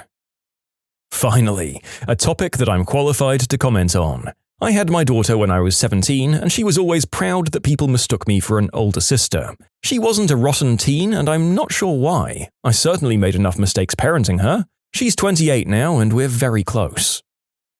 I'm 32 with 14-year-old twins. It's weird. People who meet me at work or other places away from my kids assume that when I talk about my kids, I mean young kids, like under 10. The first time a new coworker heard my son on the phone, she genuinely thought it was a man calling me and that I was just messing with her, saying that it was my teenage son. I'm also told I look about 25 to 27 rather than 32, so that adds to it. At school or sport functions, people sometimes think I'm the aunt or the older sister rather than the mum. Sometimes meeting another parent, I can definitely see that they're trying to figure out how old I am. Did I have them as a teenager, or do I just look really good for my age? And how old I must have been when they were born. It's a little awkward making small talk with people who are 10 to 20 years older than me all the time, but sometimes it does work. One of my best parent friends is a woman in her late 60s raising her grandson. My kids, especially my 11-year-old daughter, are a little self-conscious about my age. My twins are boys, and I know they'd sooner die rather than tell me this, but I think there's been a few "the twins' mum is hot" kind of things at school for them. I also took all of my kids into a coffee place. I normally stop into this place alone on my way to work, and the barista made a big fuss over not thinking I was old enough for these to be my kids, and my 11-year-old just about died of embarrassment. I got pregnant with my oldest at 17 and gave birth to her at 18. I had my second kid at 23 and my youngest at 25. I'm 40 now, so the kids are 22, 17, and 15. I love being a young mother. I had energy and enthusiasm. I wasn't nearly as cynical, and I had more patience. When I was in my 30s, I had a teenager, a preteen, and one just a bit younger. My friends and neighbors were just starting their families and were dealing with sleepless nights, spit up, and child-proofing the whole block. I was happy to be past all of that mess. I'm 32 and my wife is 36. We have a 16-year-old, an 8-year-old, a 4-year-old, and a newborn. I'll be honest, having a new baby at this age is exhausting. Yeah, it was scary the first time around, but we had the energy to cope back then. It does help though that they're all great kids. I have to work pretty hard, anywhere up to 90 hours a week, to keep up with the bills, but it allows my wife to stay at home, so the kids have always got one parent around at all times. My father died when I was 7, so hopefully I'll have more years with my kids than I did with my own dad. If I could give any new parents one piece of advice, buy a dining table. It's probably the most important thing in our house. Being able to sit down and eat together as a family is what keeps us all sane. Story from the other side, I'm 16 and my mum is 31. Her family completely wrote her off and didn't talk to her for years. My dad is 32, and his family was super psyched about having a baby. We lived with his parents until about 5 years ago when my dad finally got his degree. I actually like having these young parents because they have tons of energy to do things with me that I've never seen any of my friends' parents doing. My wife and I are in our mid-30s and we have 3 teenagers, 17, 14, and 14. Not twins, just different marriages. Our oldest graduates this year and I'm excited for her to become an adult and start college. In 4 more years, my kids will all be in college and we'll be empty nesters. I'll be 40 and for some reason that makes me feel awesome because we'll have a long time to enjoy our middle years without kids. Obviously, we'll always be there for our kids as they go through adulthood, but now we can go travel and not have to worry about what we're going to do with all these kids. Snipers. What do movies and pop culture misrepresent about your job? Being a sniper essentially boils down to your being incredibly uncomfortable at all times. You should learn to love being cold, wet, and generally having an overall terrible quality of life while you're operating. Firstly, physically getting to the objective is absolutely brutal and is probably the worst part of the job. Often you'll be laden down with about 200 pounds of gear and specialized equipment, including water, food, ammo, weapons, and radios or batteries, which you'll have to carry silently through the night for several miles in the worst terrain you can find before you even get to the office to work. Once you spend however many hours or days suffering while getting there, you'll have to set up a hide site for your team. There are a ton of variations on splitting up hide sites or different hide styles that you may feel compelled to use depending on the situation. You'll probably want to get your hide built and loaded before the sun comes up, or you're going to have a bad time. Most media portrays snipers as working alone or in pairs at most, but real-world sniper teams are usually 6 to 8 guys switching out team roles for the duration of the mission. Certain aspects of team composition and equipment will vary from branch to branch and between units, but most teams should include a team leader, assistant team leader, someone with a heavy weapon, a radio operator, a corpsman/medic, and a slackman or flex spot. Unless your team leader is terrible and doesn't train his guys, everyone in the team should confidently be able to take over anyone else's job at any point and continue operating. Everyone should also know how to use every weapon in the team, regardless of their own assigned billet. Other shooters and spotters can be added if you need more bodies, but the general goal is to maintain as small a footprint as possible out in the landscape. Often we'd be at the team leader's discretion with how he wished to distribute his team and their loadouts. Obviously, the situation will dictate this to a degree as well, and you may swap out the weapons and equipment depending on what you expect to encounter or engage. Most media also tends to leave out how meticulous snipers are when they clean up or leave their hide sites. An enormous amount of effort is put into not leaving behind target indicators that could possibly get your teammates killed or injured, or potentially poison the well for operating in that area in the future. Nobody should ever know that a decent sniper team was operating in the area if they do everything right. There you go, there's apparently less lone wolf stuff than a lot of us are led to believe, and these squads of highly trained, professional unalivers rely on super competent military equivalents of a middle manager to see them through it all. Former Marine grunt here, STA or Surveillance and Target Acquisition Platoon is not nearly as glorious as people think it is. Actually, shooting targets is a fairly small part of their overall skill set. Their primary mission is recon and observation. The reality of sniping is less waiting around to shoot a high-value target. The reality is usually snooping your way into an observation post under cover of darkness, building a hide that you must remain almost completely still in 99% of the time, going number 1 and number 2 in plastic bags, and making sure you leave no trash behind to give the enemy any idea you were ever there. Then, after a few days of this crap existence, you quietly and sneakily break down your hide to snoop your way back out. Now, that being said, I know a few guys when I was in, and there are some well-known stories about them stacking some serious bodies, but those guys are generally the exception, not the rule. The boredom. It's a little like golf, lots of practice and repetition. On the other hand, you get really good at estimating wind speed, distance, and elevation. Having a good spotter kills time. Lots of Archer and Super Troopers references, lots of movie quotes. I bet the Archer quote is always, "Big whoop, I'm spooning a Barrett 50 caliber. I could kill a building."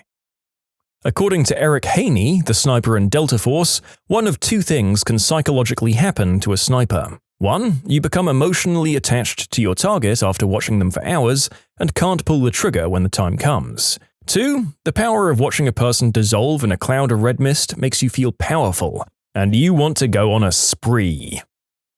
Usually in fiction, the sniper is either alone or is with a spotter that's less experienced. In reality, the spotter is usually the more experienced in the team. The spotter chooses the target and does calculations to account for distance, atmospheric conditions, among other things. I'm not a sniper per se, but I am a long-range shooter. When you're running big calibers and you send a round, the recoil is going to make you lose the view in the scope. Rarely are you going to watch the round impact through the scope. 17 HMR most can, and with a 22 long rifle and WMR I can as well. Depending on the rifle, 223 sometimes you can keep an eye on it, but for the most part you lose visual. It can also depend on the scope and the magnification. Confirming the target is down is one of the duties of the spotter. While the spotter is doing calculations, the sniper is watching the target. The spotter pretty much does all of the calculations for the shot, and the sniper is just there to pull the trigger. In most cases, the spotter is more experienced than the guy on the rifle. Howard Wasden in his book talking about being a sniper in Somalia. He was protecting some helicopters coming in and grabbing suspects, and he saw someone come around a building with an RPG, and he ended up putting a round in the guy's face. He made a point of saying that in movies the bullets always knock him over, but in real life the bullets suck them in. Also, back at base, when everyone was congratulating him on protecting them and getting a headshot, he made sure not to tell them that he wasn't aiming for his head. It takes a great deal more patience. A couple of minutes of spotting target in film is almost always a couple of hours in real life. You have to nearly meditate, but be ready to act at a moment's notice. Excitement is the enemy. Icy calm rules the day. You can do everything right and still miss, especially at a great distance or when the wind is active, doubly so if both are factors. Spotters are a part of it, whereas in the film, the lone wolf is frequently the communicated image. Even if you're content to do the job, erasing life can wear on you, because rarely, if ever, in modern day are you fighting a war that involves your nation's very survival, as was the case in past wars. Now you're just punching tickets in most cases. Unless you lack humanity, it's not enjoyable. Oh, and you don't pull triggers, you squeeze them. It's boring, punctuated by a brief time passage, so intense it feels like you've aged years. For some reason they made one of the bad guys from Lethal Weapon a sniper, but they were also an albino. Albinos have poor eyesight. I guess it's more of a misrepresentation of albinos. In real life, there's no respawn. Probably no lag either. This topic needed a serious notes-only addendum so that people like me don't post about how good we are at sniping auctions on eBay.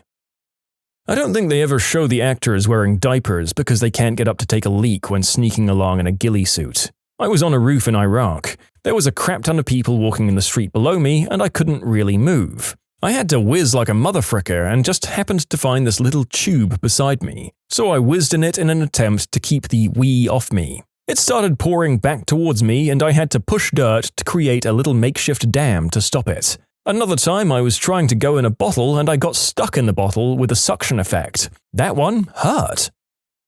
I'm not a crazed shooter, Dad, I'm an assassin. Well, the difference being one's a job and the other's a mental sickness.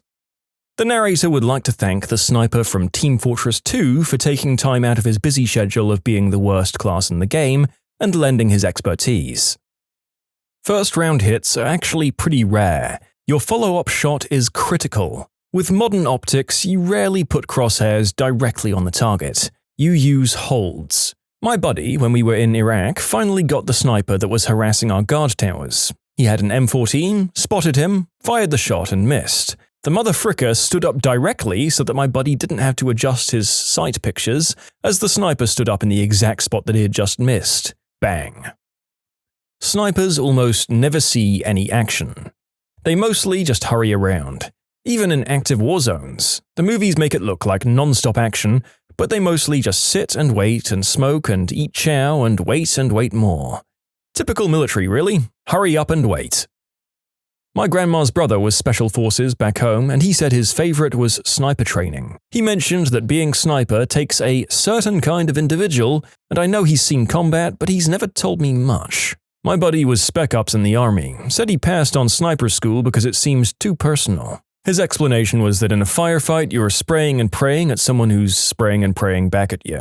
A sniper though, you're looking at your target, you see their face, and you kill them. That's gotta weigh on you after a while. The movies don't show the tension, the thrill, or the light intakes of breath while watching your target and waiting to the exact right moment to press the trigger and buy that item on eBay with 1 second remaining. Long-range shooter and varmint hunter for way back in the day. The depiction of snipers yanking the trigger, their body movement, and the gun twisting and jumping is wholly not the kind of real movements for a perfected shot. The gun must move from its recoil, perhaps back and up a little bit, but any other movements are just baloney, and would cause a miss for a shot fired at any longer distance target. You can submit your own stories to be featured here on the channel. The story submission link is in the description below, and if you want to listen to some vibey music in the background, check out easymode, also linked below, and subscribe. Retired SWAT sniper here, just a few off the top of my head. The spot with the best view is always on top of or very near an ant bed. If the ants have the day off, expect mosquitoes and biting flies. You're there for hours or days, hot or cold. Sometimes you have to get up and move quickly after laying up for a very long time, and you're sore as heck and legs are probably asleep. You might fall back down and look like an idiot. Movies and games ignore the bathroom issues. Your ghillie suit stinks and is full of burrs. Roaming dogs can give your spot away. Inevitably, your hide requires crawling a long way on your belly. Not hands and knees, but flat out pulling with fingers and toes. Dirt. Dirt is everywhere. It's hard to hide and keep your bullet free of foliage and obstruction all at the same time. You carry a lot of crap and you have to collect all of it when you move. Don't run out of anything like water or radio batteries because resupply will give you away. In some deserts, you'll encounter walking cacti. Those things suck. If you have allergies, you'll be crawling 400 yards through whatever's pollinating at the time. Oh, and what everyone else said about wind, temperature, humidity, vertical angles, and zero. It's really difficult to quickscope. Also, many people think that I have an aimbot, but I'm clearly just a god. When you shoot someone with a sniper, they fall forward, not backward most of the time. If they're standing still, they collapse like someone just teleported their backbone out of them. Really hard to envision unless you've seen it, but imagine going completely paralyzed instantly. You drop like a sack of bricks. If you're running, it looks like they just tripped and ate crap when they got hit. I'm not a sniper, by the way, but I work a coaxial weapon that has some decent range. I shot a long rifle once. The biggest lesson for me was that unlike in Hollywood, you shouldn't put your eye so close to the scope. Rather, it's always a few inches away. I'm so glad I wore glasses so that I had some kind of eye protection, otherwise I'd probably be blind in one eye. If someone says, "Sniper, no sniping," you have to cease sniping immediately. The following is from an American perspective on the War on Terror. Everyone seems to focus on the modern sniper as this precision shot guy, and there is that aspect to them. But to me, working with them, it seemed like much more of their time and energy was spent on the reconnaissance role, especially with the proliferation of IEDs in this war. Basically, having a sniper team or squad set up an observation point on a ridge somewhere, watching over a particular stretch of road where IEDs have been common, or you have intel that one might be laid. Sniper team scouts that stretch of road from their operating position, and maybe they see the team go to place the IED. Then they call artillery in on that position, and you can apply this to other sections. Scouting an area where insurgents frequently set up ambushes, see if you can catch them while setting up. Providing overwatch for an infantry platoon as it patrols an opposing ridgeline or village. I've never heard of any other soldier say this, but one of our recon platoon's NCOs once mentioned a saying that a sniper's most powerful weapon is his radio. I don't know if that's actually a common saying within the scout sniper community or not, but in my observational experience, it really rung true. Fun fact, every one of those memory games and what's the difference between these two pictures is a gauge of how good a sniper you'll make.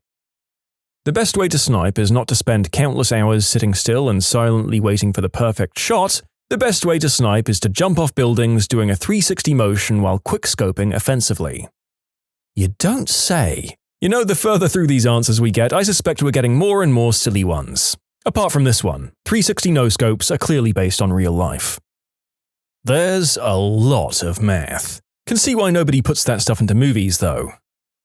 Sort of relevant. I heard from one of my recruit trainers that if you hear a shot from long range, you shouldn't panic. The sniper's already missed. Because the bullet travels faster than sound, the first thing you hear is the impact of the round striking something, then the shot. My sniper section leader loved to say, "Snipers wear diapers." While I wasn't exactly busting out the Huggies, thank frick that I never needed to, just remember that everyone goes number 2. Enjoy those 2 weeks, small kill team, frickers. Also, those stupid stories about snipers seeing tears in the eyes of victims from 1,000 yards away right before they start landing headshots against whoever they're fighting is bullcrap. Your scope isn't that good. My grandfather was a sniper in Korea. He watched a guy for a week and learned his habits. He knew that guy was going to go down to the river to pray and planned to do it there. But on the day he began thinking of all the things he was going to take away from him and the people he'd be leaving behind, on that day he didn't pull the trigger. But then the next day he came down to the river to pray and didn't leave the riverbed alive.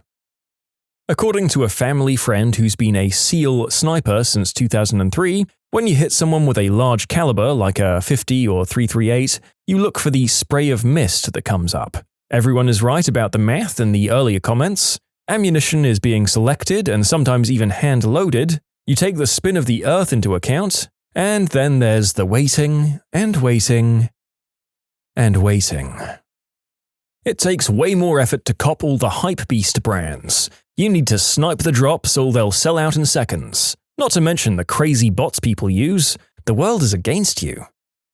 One thing I enjoyed about long weapon work is training as a spotter to see trace or the ripples in the air from the bullet path. It's pretty important for coaching your shooter and identifying where the bullet went. I don't recall seeing any accurate depiction of that in film other than in The Matrix, and then only for dramatic effect. I'm by no means an expert on sniping. I trained in it for a time and I enjoyed it. Had a lot of respect for the repetition and discipline it took to get good. There's a lot of pride when you hit a small target at long range using a precise weapon. Film tends to underestimate the time investment and discipline required to get good at a skill like that. I worked with a guy who told me he had to wee in his own pants, or I think he said bronze his boots, on the job.